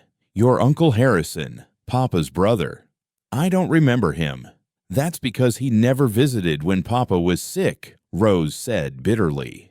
At 3 o'clock, the McKenna family entered the hotel dining room, which Harrison had commandeered for his purposes. Clara had worn her best dress, the blue one she'd made from the fabric Sam bought her. Sam wore his wedding suit. The children were clean and neat, Rose holding Thomas's hand protectively. Harrison's lawyer, a thin man named Whitmore, had spread papers across the table like weapons. The investigator Burke stood by the window, trying to look menacing. "Let's dispense with pleasantries," Harrison began. "I'm here to take the children back to Philadelphia where they can be raised properly." "They're being raised properly," Sam said calmly. "They're fed, clothed, educated, and loved," Harrison laughed. "Educated in this wilderness, by whom?" "By me," Clara said. "I've been teaching them Latin, mathematics, literature." "The same woman who illegally practices medicine," Whitmore interrupted, "who fled Missouri under threat of prosecution." "The same woman who saved 6 lives in the past month," Sam countered, "including Mrs. Patterson's baby, who Dr. Thornton had given up for dead." Burke spoke up from the window. "Mr. McKenna, is it true you were drinking heavily until recently, that you were known in town as the Hermit Drunk?" Before Sam could answer, a new voice came from the doorway. "He was known as a man grieving his brother." Everyone turned to see Mrs. Morrison entering, followed by several other townspeople, the Kowalskis' Mrs. Chen, the Pattersons with their healthy baby, even the blacksmith and his wife. "What is this?" Harrison demanded. "This," Mrs. Morrison said, "is the community coming to speak for our neighbors." She looked at Harrison with undisguised contempt.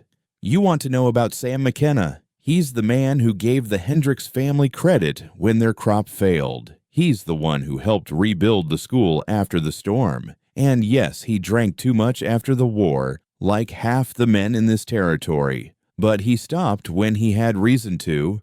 Mr. Kowalski stepped forward, his English thick but clear. "Mrs. McKenna saved my leg. Dr. Thornton want to cut off. She save it. I still walk, still work because of her." "That's illegal practice," Whitmore began. "That's compassion," Mrs. Patterson interrupted, holding her baby. "Something you'd know nothing about, coming here in your fancy clothes to steal children from their mother." Harrison's face was reddening. "These children deserve better than this frontier squalor." "These children deserve their mother," Mrs. Chen said quietly. She rarely spoke in public, but her voice carried authority. "I see Mrs. McKenna with them. She loves them fierce, like tiger with cubs." You cannot buy that love." Thomas, who'd been silent, suddenly pulled free from Rose and walked to Harrison. "Are you really Papa's brother?"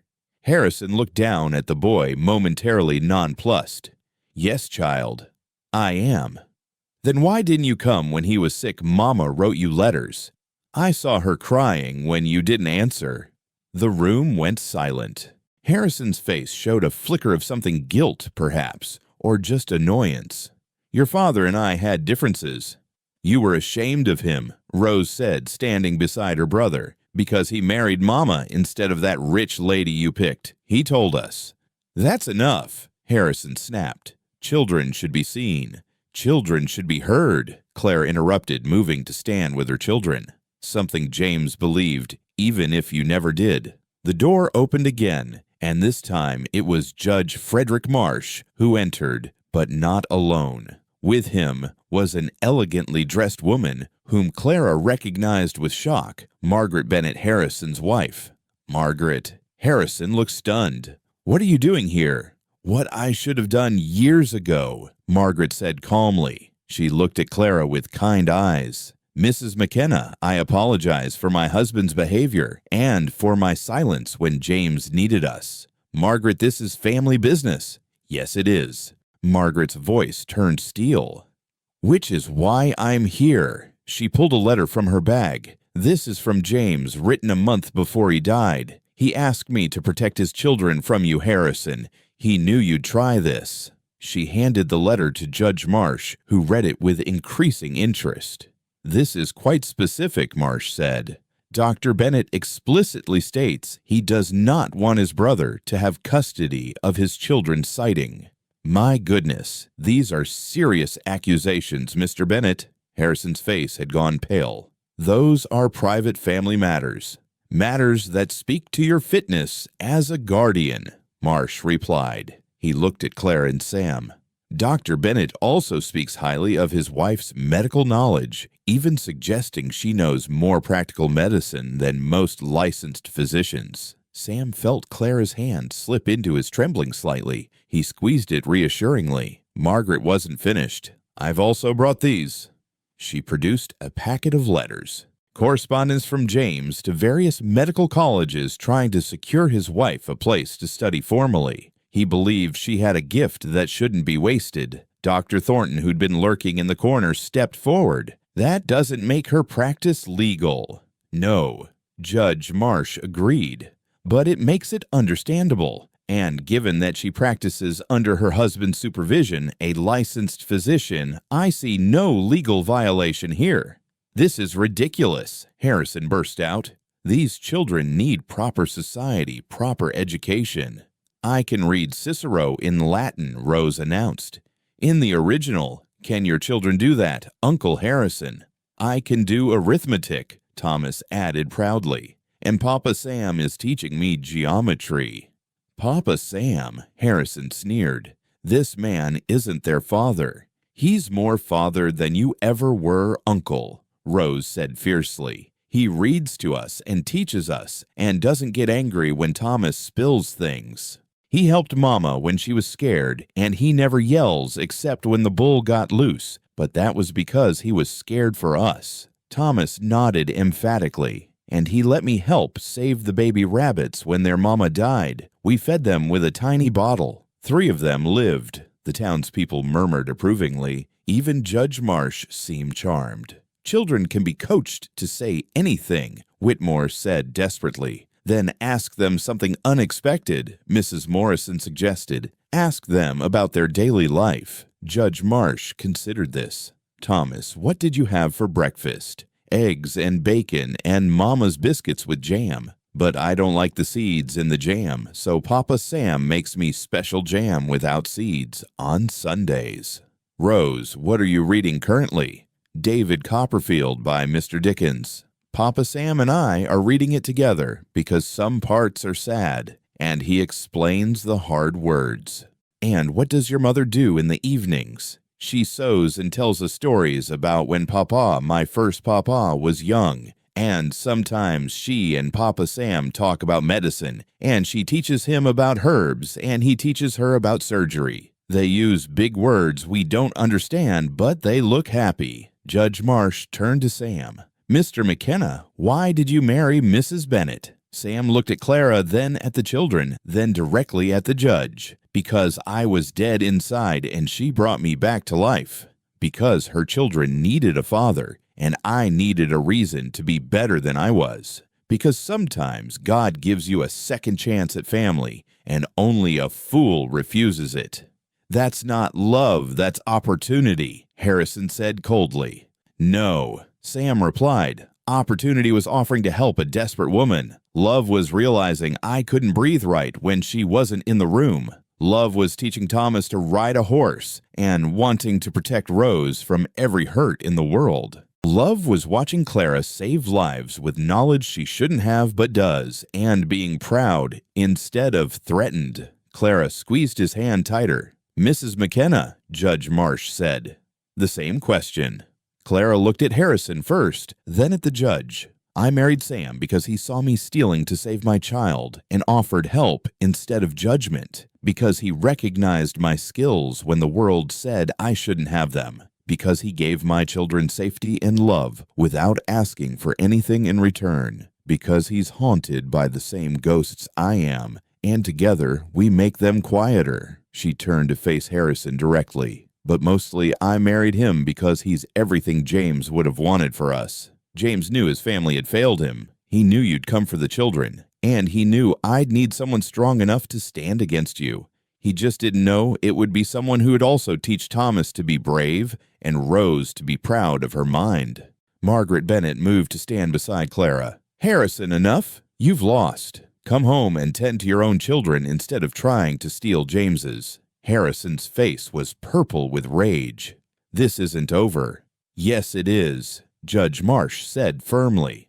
Mr. Bennet, I see no grounds for removing these children from their mother and stepfather. They're well cared for, loved, and thriving. Case dismissed. The townspeople erupted in celebration. Mrs. Kowalski hugged Clara. The blacksmith shook Sam's hand hard enough to hurt. Thomas and Rose were passed around for congratulations like small heroes. Harrison left without another word, his lawyer and investigator trailing behind. But Margaret lingered.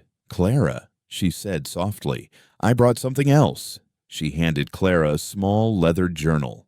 James's medical notes. He always said you understood them better than he did. I thought you should have them. Clara's eyes filled with tears. Margaret X. Take care of those babies, Margaret said. And yourself. James would be so proud of what you've built here. That evening, the McKenna house was full of neighbors. What had started as a confrontation had become a celebration. Mrs. Morrison had brought food, the Kowalskis brought their fiddle, and even Dr. Thornton had grudgingly appeared to shake Sam's hand and mutter something about professional courtesy. As the party wound down, Sam found Clara on the porch, wrapped in a shawl, watching the stars. We won, he said, sitting beside her. We did. She leaned into him. But it wasn't just us. It was the community. They stood for us. They stood for you, Sam corrected. You've saved their lives, their children. You've given them something Harrison could never understand. Hope that someone cares whether they live or die. Inside, they could hear Rose reading to Thomas, her voice patient as he sounded out words. The house was warm with lamplight and lingering laughter. Sam, Clara said quietly, what you said in there about love, I meant every word. I know. She turned to face him. I love you too. Not because you saved us, but because you let us save you too. They kissed on the porch while snow began to fall, again gentle this time like a blessing. Inside, their children were safe and happy. Around them, a community had proven that family wasn't just about blood. It was about choice, commitment, and the courage to stand together. What now? Clara asked. Now we live, Sam said simply. We heal people, raise children, tend the ranch. We build the life we both thought we'd lost the chance for. Together, together. As they went inside to tuck the children into bed, neither of them saw the figure watching from the ridge, not Harrison, who was already on his way back east, but another shadow from the past. The war might have ended, but some ghosts weren't done with them yet. But that was tomorrow's worry. Tonight, the McKenna family was whole safe and surrounded by the warmth of community that had chosen to protect them. It was enough. It was more than enough. It was home. Part 8. The Great Crisis. 4,4,500 words. The drought started in March, subtle at first, a few weeks without rain that everyone said was normal for the season. But by April, the creek that had never run dry was down to a trickle. By May, it was a series of stagnant pools where dead fish floated belly up in the scorching sun. The grass turned brown and brittle, crunching like broken bones under boots. Cattle began to drop, their eyes glazed with thirst and surrender. Sam stood at what used to be the creek's edge hat in his hands, watching the last of their water disappear into the cracked earth. 6 of their 40 head were already dead. The rest stood in whatever shade they could find, ribs beginning to show through their hides. "How bad?" Clara asked, approaching with a bucket of their precious well water. "Bad." Sam didn't sugarcoat it. They'd promised each other honesty, even when the truth cut deep. Maybe especially when it cut deep. If we don't get rain in the next 2 weeks, we'll lose half the herd. Maybe more. And if we lose the herd, we lose the ranch. The words hung between them like a death sentence. Can't pay the banknote without selling cattle. Clara set down the bucket and took his hand. Her fingers were rough now, calloused from months of ranch work, but her touch was still gentle. "We've survived worse." "Have we?" Sam's voice carried an edge of desperation. "In the war, at least we knew the enemy. You can't fight weather. You can't operate on drought or shoot at empty clouds." That night, they called a family meeting. Rose and Thomas sat at the kitchen table, faces serious. They'd grown in the months since Harrison's visit. Rose was taller, her face losing its childish roundness, and Thomas had lost his baby teeth, giving him a gap-toothed grin that usually charmed everyone, but no one was smiling now. "We need to talk about what happens if the drought doesn't break," Sam said carefully. "We're not leaving," Rose said immediately. "This is our home." "Sweetheart, we might not have a choice," Clara said gently. "If we can't water the cattle, then we find water." Thomas interrupted his 5-year-old certainty absolute. "We dig deeper or go farther or something. We don't give up." Sam felt his throat tighten. When had this little boy become so fierce? When had he started sounding so much like Sam's brother Thomas, who'd always believed every problem had a solution if you just looked hard enough? "Sometimes trying isn't enough, buddy," Sam said. "Then we try different," Thomas said stubbornly. That phrase, "try different," became their motto over the next weeks. They tried everything. Sam and the neighboring ranchers attempted to dig a new well, but hit bedrock at 20 feet. Clara organized the women to haul water from the last functioning well in town, but it was 15 miles round trip, and barely enough for the people, let alone livestock. They sold the chickens to buy hay, sold Sam's medical instruments to buy grain, sold Clara's wedding dress from James to buy time. Not that Sam protested when she brought the dress to town. "It's just fabric," Clara said practically, though her eyes were bright with unshed tears. "The memories are in here," she touched her heart, "not in silken lace." The dress brought enough to keep them going another week, but it was just delaying the inevitable. Other ranchers were abandoning their claims, loading what they could carry, and heading back east or further west, chasing rumors of rain and work. "The Hendricks left yesterday," Clara reported one evening. "The Carlsons are leaving tomorrow." "Smart people," Sam said bitterly, staring at his empty glass. He'd stayed sober through everything, but the urge to drink was crawling up his throat, like thirst itself. "We're smart too," Clara said. "We're just also stubborn." "Is there a difference between stubborn and stupid?" Clara was quiet for a moment. Yes, stubborn keeps fighting when there's still hope. Stupid keeps fighting when hope is gone. Which are we? I don't know yet. The answer came 2 days later in the worst possible way. Thomas collapsed while helping Rose carry water from their last barrel. His breathing was labored, wheezing, the sound Clara had dreaded since James died. "It's the dust," she said, trying to stay calm as she held Thomas in her lap, his small chest working too hard for too little air. "All this drought, the air is full of dirt. His lungs can't handle it." Sam knelt beside them, physician's hands, checking Thomas's pulse, feeling the fever already building. "We need moisture, steam." "With what water?" Clara's composure finally cracked. "We have maybe 3 gallons left. Do we use it to save him now or to drink for the next 2 days?" "We use it now," Sam said without hesitation. "Everything, all of it." They created a tent with sheets around Thomas's bed, boiling their precious water to fill it with steam. Hour after hour, they fed moisture into the air while Thomas struggled to breathe. Rose sat by the door, reading to him from David Copperfield, her voice steady, even as tears rolled down her cheeks. "Don't you dare!" she whispered fiercely when Thomas's eyes started to close. "Don't you dare leave us. We just got Papa Sam. We just got happy. Don't you dare." Outside, the temperature climbed to over 100 degrees. The last of the cattle stood in the shade of the barn, too weak to move. The earth cracked wider, like mouths opening to swallow everything they'd built. On the second night of Thomas's illness, with their water gone and the boy burning with fever, Sam made a decision. "I'm riding to Fort Wallace," he announced. "They have a military doctor there, medicine clean water." "That's 60 miles, Clara protested. "In this heat without water, I'll make it." "Sam, no. It's suicide." He gripped her shoulders, looked her straight in the eye. "I told Rose I wouldn't leave you, but I also won't watch Thomas die when there's something I can do. I didn't save my brother. I won't fail yours." Before Clara could protest further, Sam was saddling their strongest remaining horse. He took no water. There was none to take, just a rifle and a prayer that he'd find some along the way. "Papa Sam." Rose ran out Thomas's toy horse in her hands. "Take this. For luck." Sam tucked the toy into his pocket.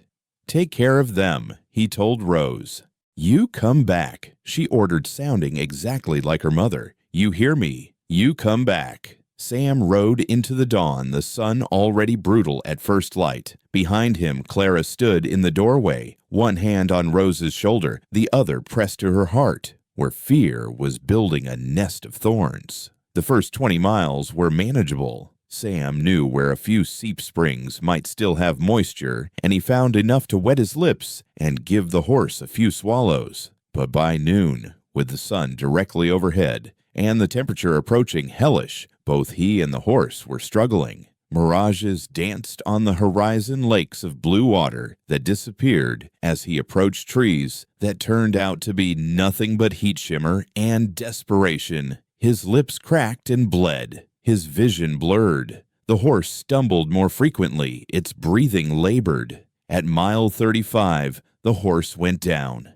Sam knelt beside the animal, stroking its neck as it died, whispering apologies. Then he started walking. Each step was agony. His boots, sturdy enough for ranch work, weren't made for walking on superheated earth. The soles began to separate. His feet blistered, then the blisters burst, then new ones formed. He thought of Thomas struggling to breathe, of Clara's eyes when she'd said they had no water left, of Rose ordering him to come back. He walked through the afternoon, through the evening, into the night. The stars came out cold and distant, offering no comfort. His water-starved mind began to play tricks.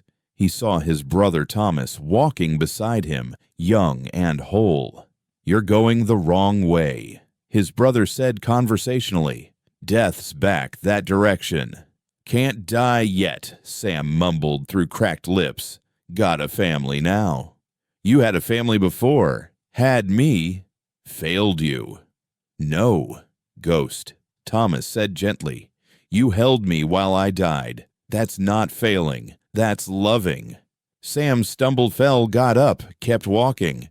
By dawn of the second day, Fort Wallace rose from the horizon like a fever dream. Sam couldn't feel his feet anymore. His tongue was swollen, his eyes nearly sealed shut with dust and dried tears he didn't remember crying. He collapsed at the gate. When he woke, a military doctor was pouring water into his mouth, tiny sips that felt like salvation.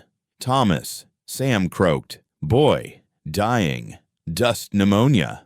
"Slow down, man. You're half dead yourself." "No time." Sam struggled to sit up.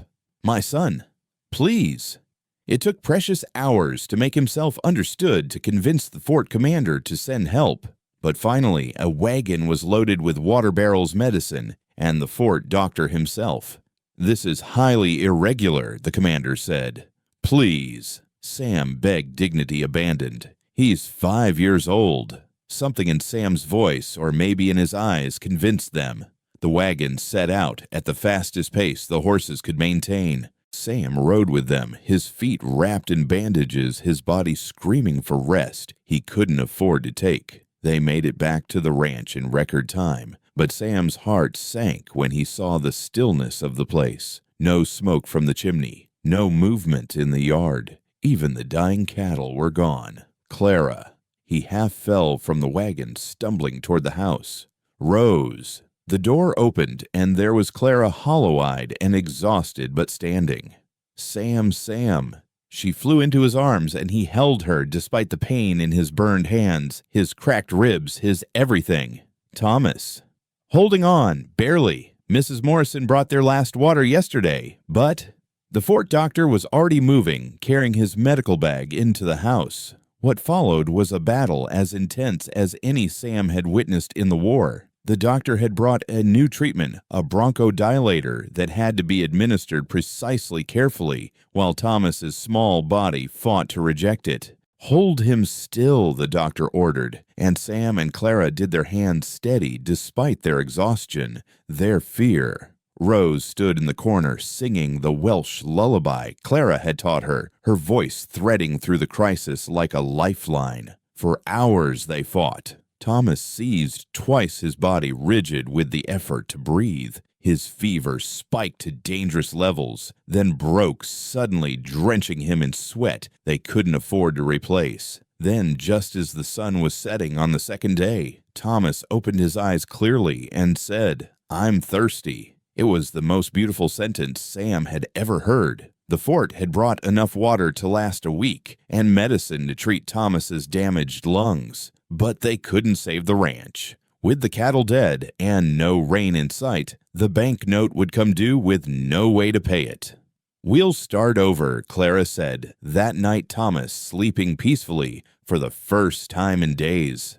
"Somewhere else. We've done it before." "I'm tired of starting over," Sam admitted. "I want to build something that lasts." "We have," Clara said, gesturing to the children. "Family lasts." A knock at the door interrupted them. Sam opened it to find half the town standing in his yard. The Kowalskis, Mrs. Morrison, the Pattersons, even Dr. Thornton. They carried baskets, water barrels, and something else hope. "Heard you walk to Fort Wallace and back for the boy," the blacksmith said gruffly. "Man who'd do that deserves help." "We took up a collection," Mrs. Morrison announced. "Enough to pay your bank note and buy seed for when the rain comes." "If it comes," Sam said. "When," Mrs. Morrison said firmly. "It always has before." Dr. Thornton stepped forward awkwardly. I have a proposition. The territory needs doctors. Real doctors. I can't handle it alone anymore." He looked at Clara. "I was wrong before. You have skills I don't. If you're willing, I'd like to propose a partnership. You and Sam both. Proper medical practice. Legal. I'll sponsor your certification with the territorial board." Clara's hand found Sam's. "You'd do that.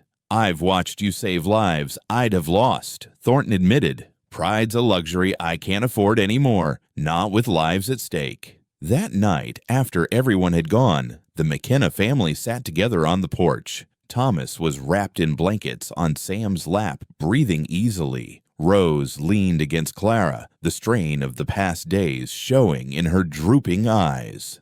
"Look," Thomas whispered, pointing at the horizon. Clouds were building in the west, real clouds heavy and dark with promise. "Don't hope too hard," Clara warned, but her voice betrayed her own hope.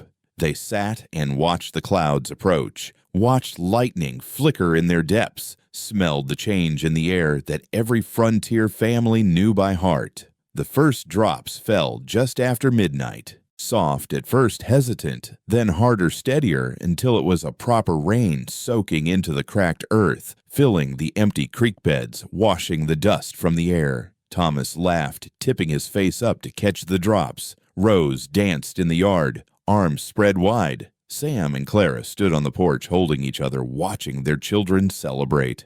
"We survived," Clara whispered. "We did more than that," Sam said, pulling her closer.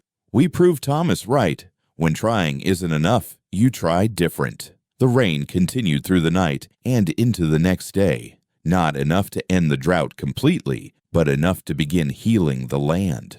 The creek began to flow again. Green shoots appeared almost overnight. The world, which had seemed determined to end them, offered another chance. A week later, as Thomas continued to recover and the rain became a regular visitor, a letter arrived from Philadelphia. Margaret Bennett had sent a bank draft enough to buy new cattle to truly start over. "James would want this," her letter read. "He always said Clara could survive anything. Now I know he was right. Use this to build the life he'd want his children to have." Sam found Clara crying over the letter, but they were tears of gratitude, of relief, of love for a man who'd loved her enough to ensure she'd be cared for even after death. "We're going to make it," she said, looking up at Sam. "Yes," he agreed, wiping her tears with his thumbs. "We are." Outside, Thomas and Rose were playing in the mud, their laughter bright as summer lightning. The drought had tested them, nearly broken them, but they'd held. Together, they'd held. The West had tried to destroy them with drought and death, but they'd answered with determination and love. It wasn't the life any of them had planned, but it was the life they'd chosen, fought for, and won. Word to the rains that saved them also brought resurrection. By late June, the prairie had transformed from brown wasteland to green ocean grass rippling in waves under the endless Kansas sky. Sam stood with the Territorial Certification Board's letter in his hands, hardly believing the words.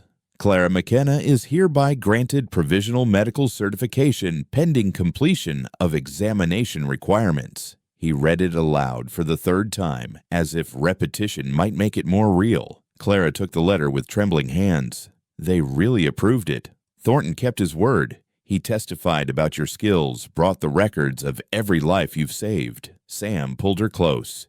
"You're going to be a real doctor, Clara, legal and proper." "We're going to be doctors," she corrected. "Partners." Rose and Thomas burst through the door, covered in mud from helping the Kowalski boys repair fence lines. "Mama, Papa, Sam, the Hendricks are back. They're moving back onto their claim."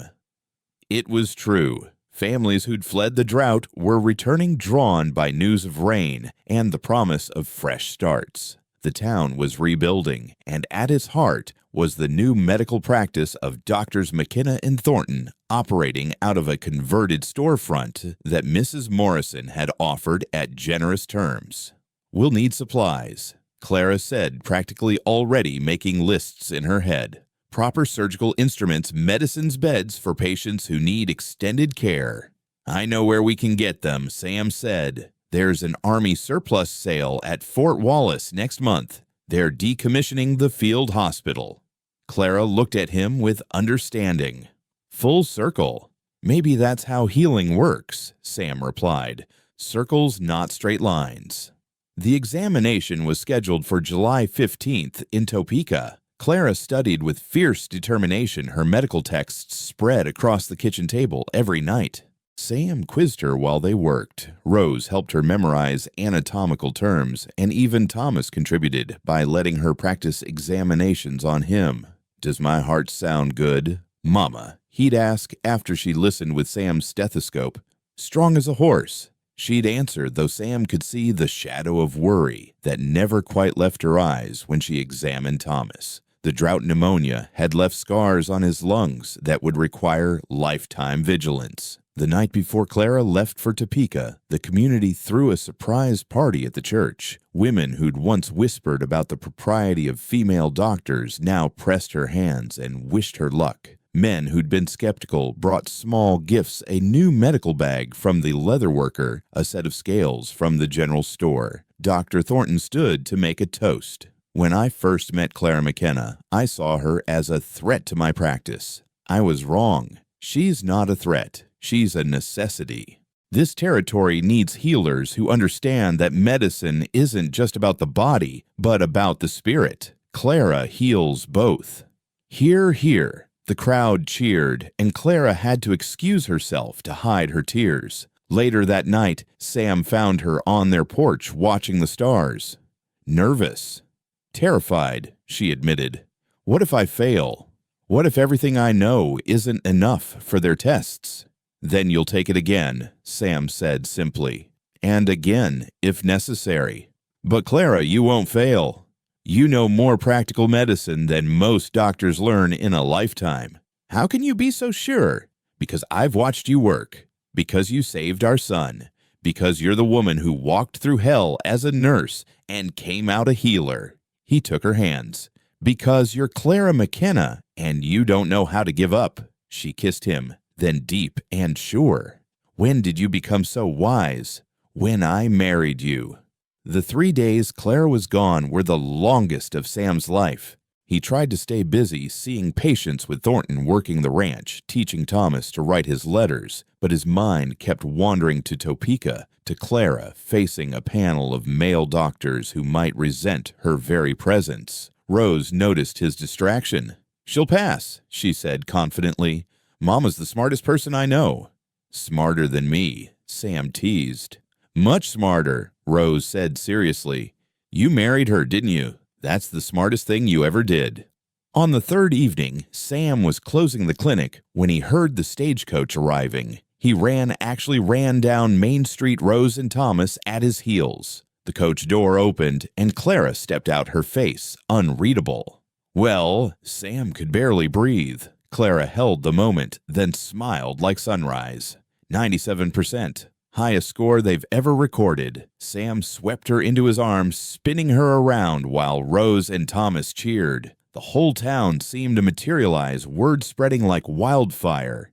Doc McKenna passed. She's official. That night, after the celebrations died down and the children were asleep, Sam and Clara lay in their bed, her certification paper prominently displayed on the dresser. Everything's changing, Clara said softly. 6 months ago, I was stealing eggs to feed my children. Now I'm a certified doctor with a practice and a home, and a husband who loves you beyond reason, Sam finished. That too, she smiled in the darkness. Sam, I want to tell you something about James. Sam tensed slightly. Clara rarely spoke of her first husband in their bed. I loved him, she continued. But it was a young love built on who we thought we'd be. The war changed us both, and we spent our last years together trying to pretend we were still those innocent people. She turned to face Sam. With you, I don't pretend. I'm exactly who I am, broken and mended and fierce and afraid all at once. And you love me anyway. Not anyway, Sam corrected. Because I love you because of all that. They made love, then slow and tender a celebration, not just of Clara's achievement, but of their survival, their rebirth, their unexpected second chance at life.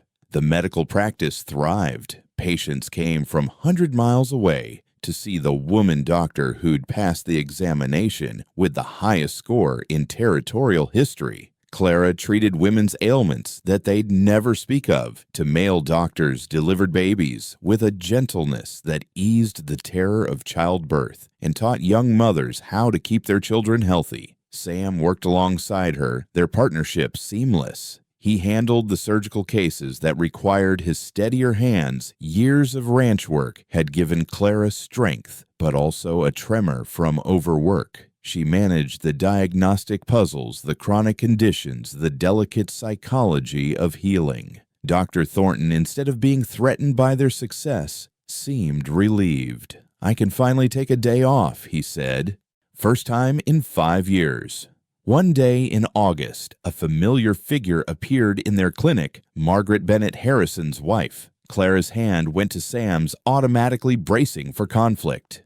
"Please," Margaret said quickly, "I'm not here to cause trouble. I'm here as a patient." It turned out Margaret had been suffering from a growth in her breast, something the Philadelphia doctors wanted to remove entirely. She'd come west seeking Clara's opinion, having heard of her reputation. "Why would you trust me?" Clara asked, genuinely puzzled. "After everything with Harrison, because you saved your children against all odds," Margaret said simply. "And because James once told me you had the best diagnostic mind he'd ever encountered. He said you could see patterns others missed." Clara examined Margaret thoroughly, then consulted with Sam.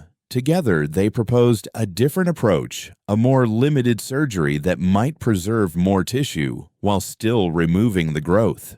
"It's riskier," Sam warned, "but if successful, the recovery would be much better." "I trust you," Margaret said, looking at Clara. "Both of you." The surgery was performed in their clinic with Rose assisting as she'd begun training as a nurse under her mother's guidance. Thomas, now 6 and fully recovered, watched from the doorway until Sam shooed him away. The operation was successful. Margaret recovered in the McKenna home, spending long hours talking with Claire about James, about the past, about forgiveness. "Harrison's changed since our visit here," Margaret admitted one evening. "He saw something in you and your family that shook his certainties. He's been kinder to our own children, less rigid." "People can change," Clara said. "Sam and I are proof of that." Before Margaret left, she pulled Clara aside. "James would be so proud, not just of what you've become, but of the family you've built. Those children are thriving." "They have a good father," Clara said, watching Sam teach Thomas to tie surgical knots on the porch. "They have 2 good parents," Margaret corrected, "and that makes all the difference."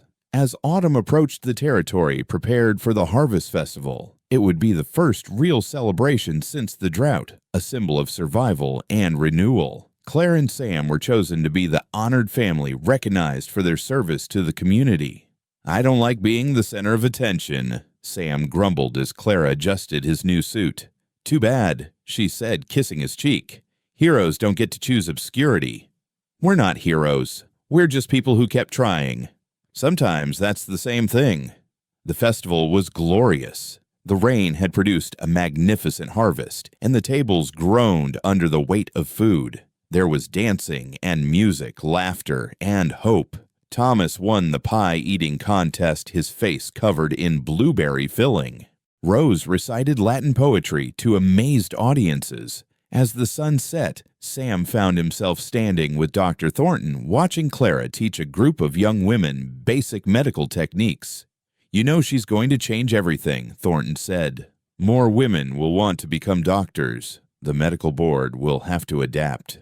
"Good," Sam said. "Medicine needs changing." "You've changed too," Thornton observed. "When you first came here, you were a ghost. Now look at you." Sam considered this.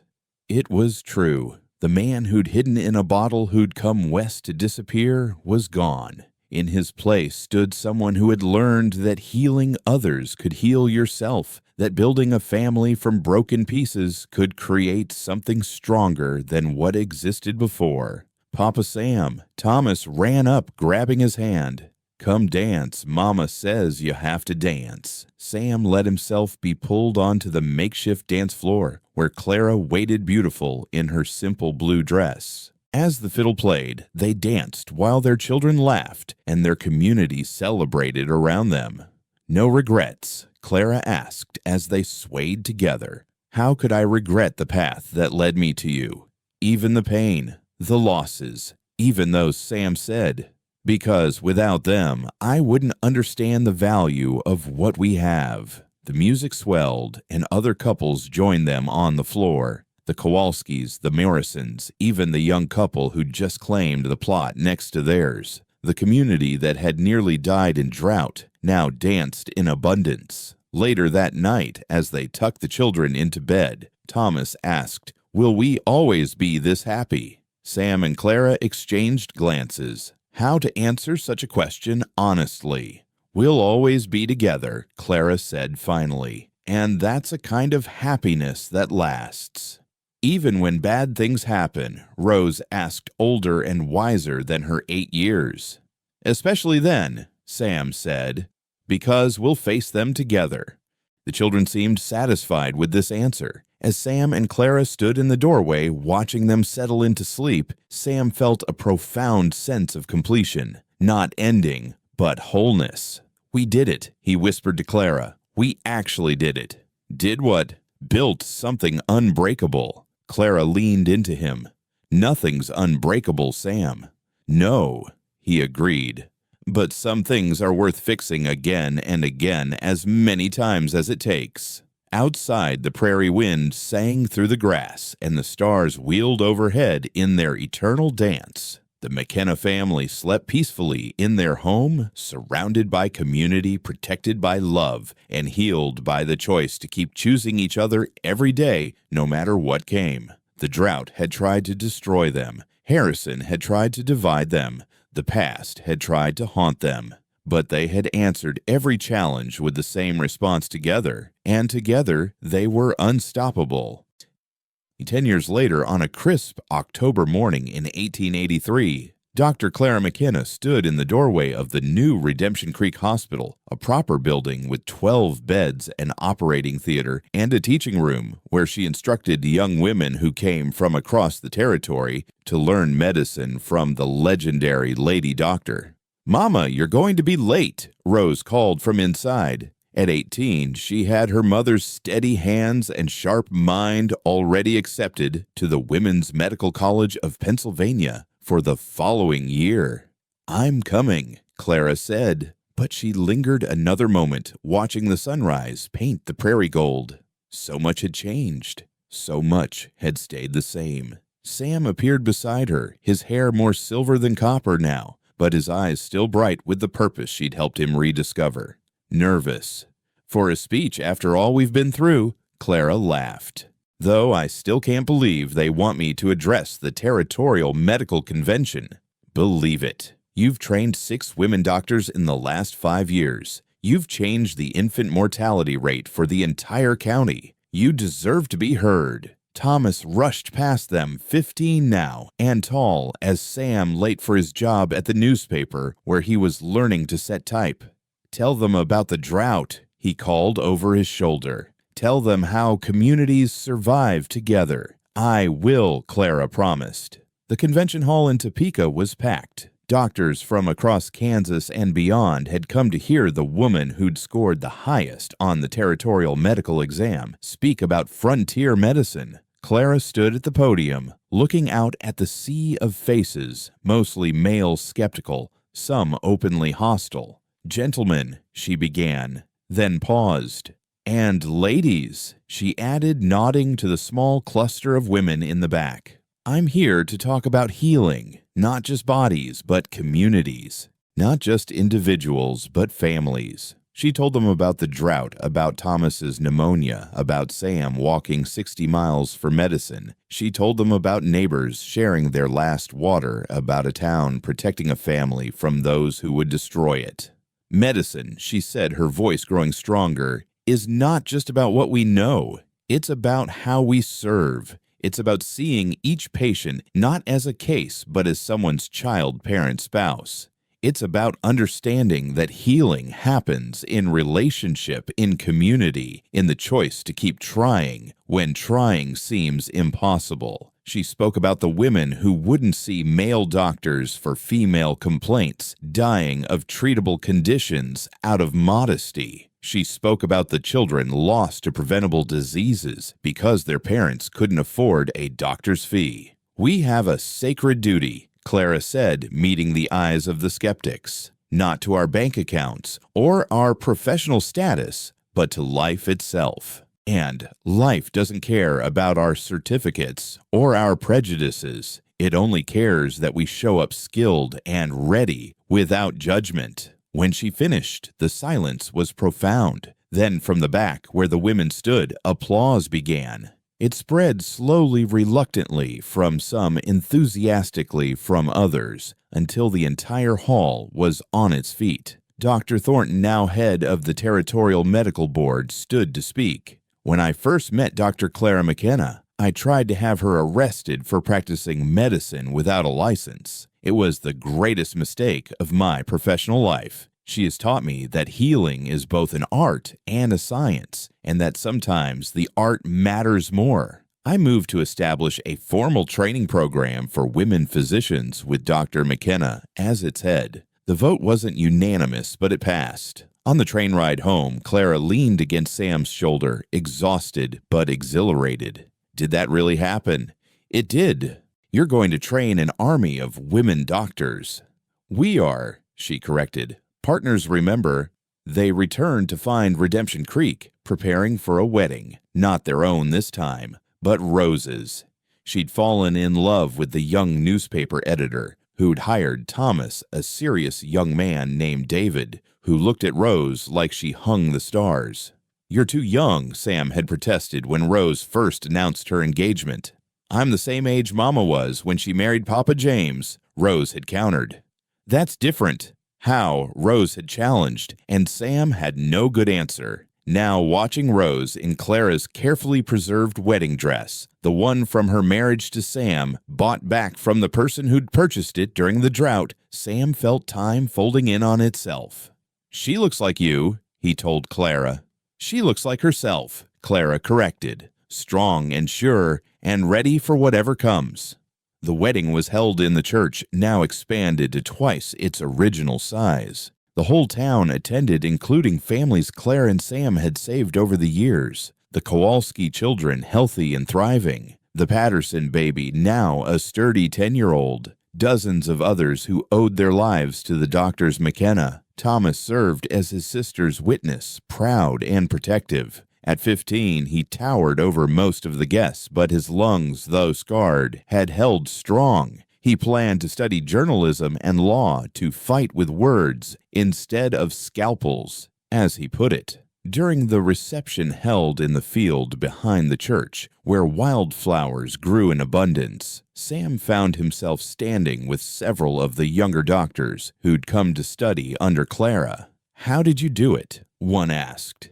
How did you support your wife, becoming more famous than you? Sam looked across the field to where Clara was dancing with Thomas, both of them laughing at some shared joke. Easy, he said. I remembered that her light doesn't diminish mine. It makes mine brighter. As the sun set, painting the sky in shades of pink and gold, Clara found Sam sitting on the same hillside where they'd once watched storm clouds gather during the drought. Penny for your thoughts. Just thinking about circles, Sam said. How we met in a war, found each other in theft, and built something from the ruins. Any regrets? It was their old question asked periodically through the years. Only one, Sam said. Clara looked at him in surprise. In 10 years, he'd never expressed a regret. I wish my Thomas could see this, could see that I finally learned what he tried to tell me, that you can't save everyone, but you don't stop trying. Clara took his hand. He knows. How can you be sure? Because you passed it on. To our Thomas, to Rose, to every patient you've taught with compassion instead of just clinical detachment. Your brother's wisdom lives in how you practice medicine, how you father our children, how you love. They sat in comfortable silence, watching their daughter dance with her new husband, their son charm the young ladies with his newspaper stories, their community celebrate another milestone in their shared journey. Clara, Sam said suddenly, I have something to tell you. She turned to him, concern flickering across her face. I'm proud of you, not just as a doctor or a mother or a wife. I'm proud of who you are. The woman who stole eggs to save her child and became a healer who saves hundreds. The woman who married a broken drunk and helped him become whole. The woman who faced down drought and disease and prejudice and never stopped fighting. Clara's eyes filled with tears. Sam McKenna, after 10 years, you can still surprise me. Good. I'd hate to become predictable. That night, after the guests had gone home and Rose had left with her new husband for their own homestead just 5 miles away, Sam and Clara stood on their porch with Thomas looking out at the land that had nearly killed them and then given them everything. "Tell me the story," Thomas said. It was his old childhood request, but even at 15, he sometimes still asked. "Which one?" Clara asked, though she knew. "The one about how you stole Papa's eggs." Clara laughed. "I was desperate scared, sure I was about to be shot or arrested." "And then Papa said," Thomas prompted. "You planning to bake a pie or just starving?" Sam finished, and they all laughed at the familiar words. "And then what?" Thomas asked, though he knew every word. "And then," Clara said, pulling both her men close, "we chose each other. Again and again, through everything, we chose each other." "And we always will," Sam added. As they went inside, the first snow of the season began to fall gentle, nourishing nothing like the desperate drought years before. The land was healthy now, the community strong, the hospital thriving. Rose would have children who would grow up knowing that women could be doctors, that men could be partners, that families could be built from any configuration of love and determination. In the years that followed, Clara would train 43 women doctors. Sam would pioneer new surgical techniques adapted for frontier conditions. Thomas would become a renowned journalist and eventually a judge, his damaged lungs never stopping him from speaking truth to power. Rose would have 6 children and become a doctor herself, practicing alongside her mother until Clara's peaceful death at age 78. But that was all to come. On this snowy evening in 1883, the McKenna family was simply together, whole-heeled. They had taken their wounds from war, from loss, from near destruction, and transformed them into wisdom, strength, and an unbreakable bond. The message was simple, carved into the very foundations of their life. Love isn't just a feeling. It's a choice made daily to keep building, even when everything falls apart. It's the decision to see theft as need, as opportunity, as love. It's understanding that sometimes the family you choose is stronger than the family you're born into, and that healing, real healing, happens not in isolation, but in community, in the space between two broken people who decide to become whole together. As Sam would write in his journal that night, the last entry in a volume that had begun with despair and ended with joy. We were all wounded, we all fell, but we fell together, and in falling, learned to fly.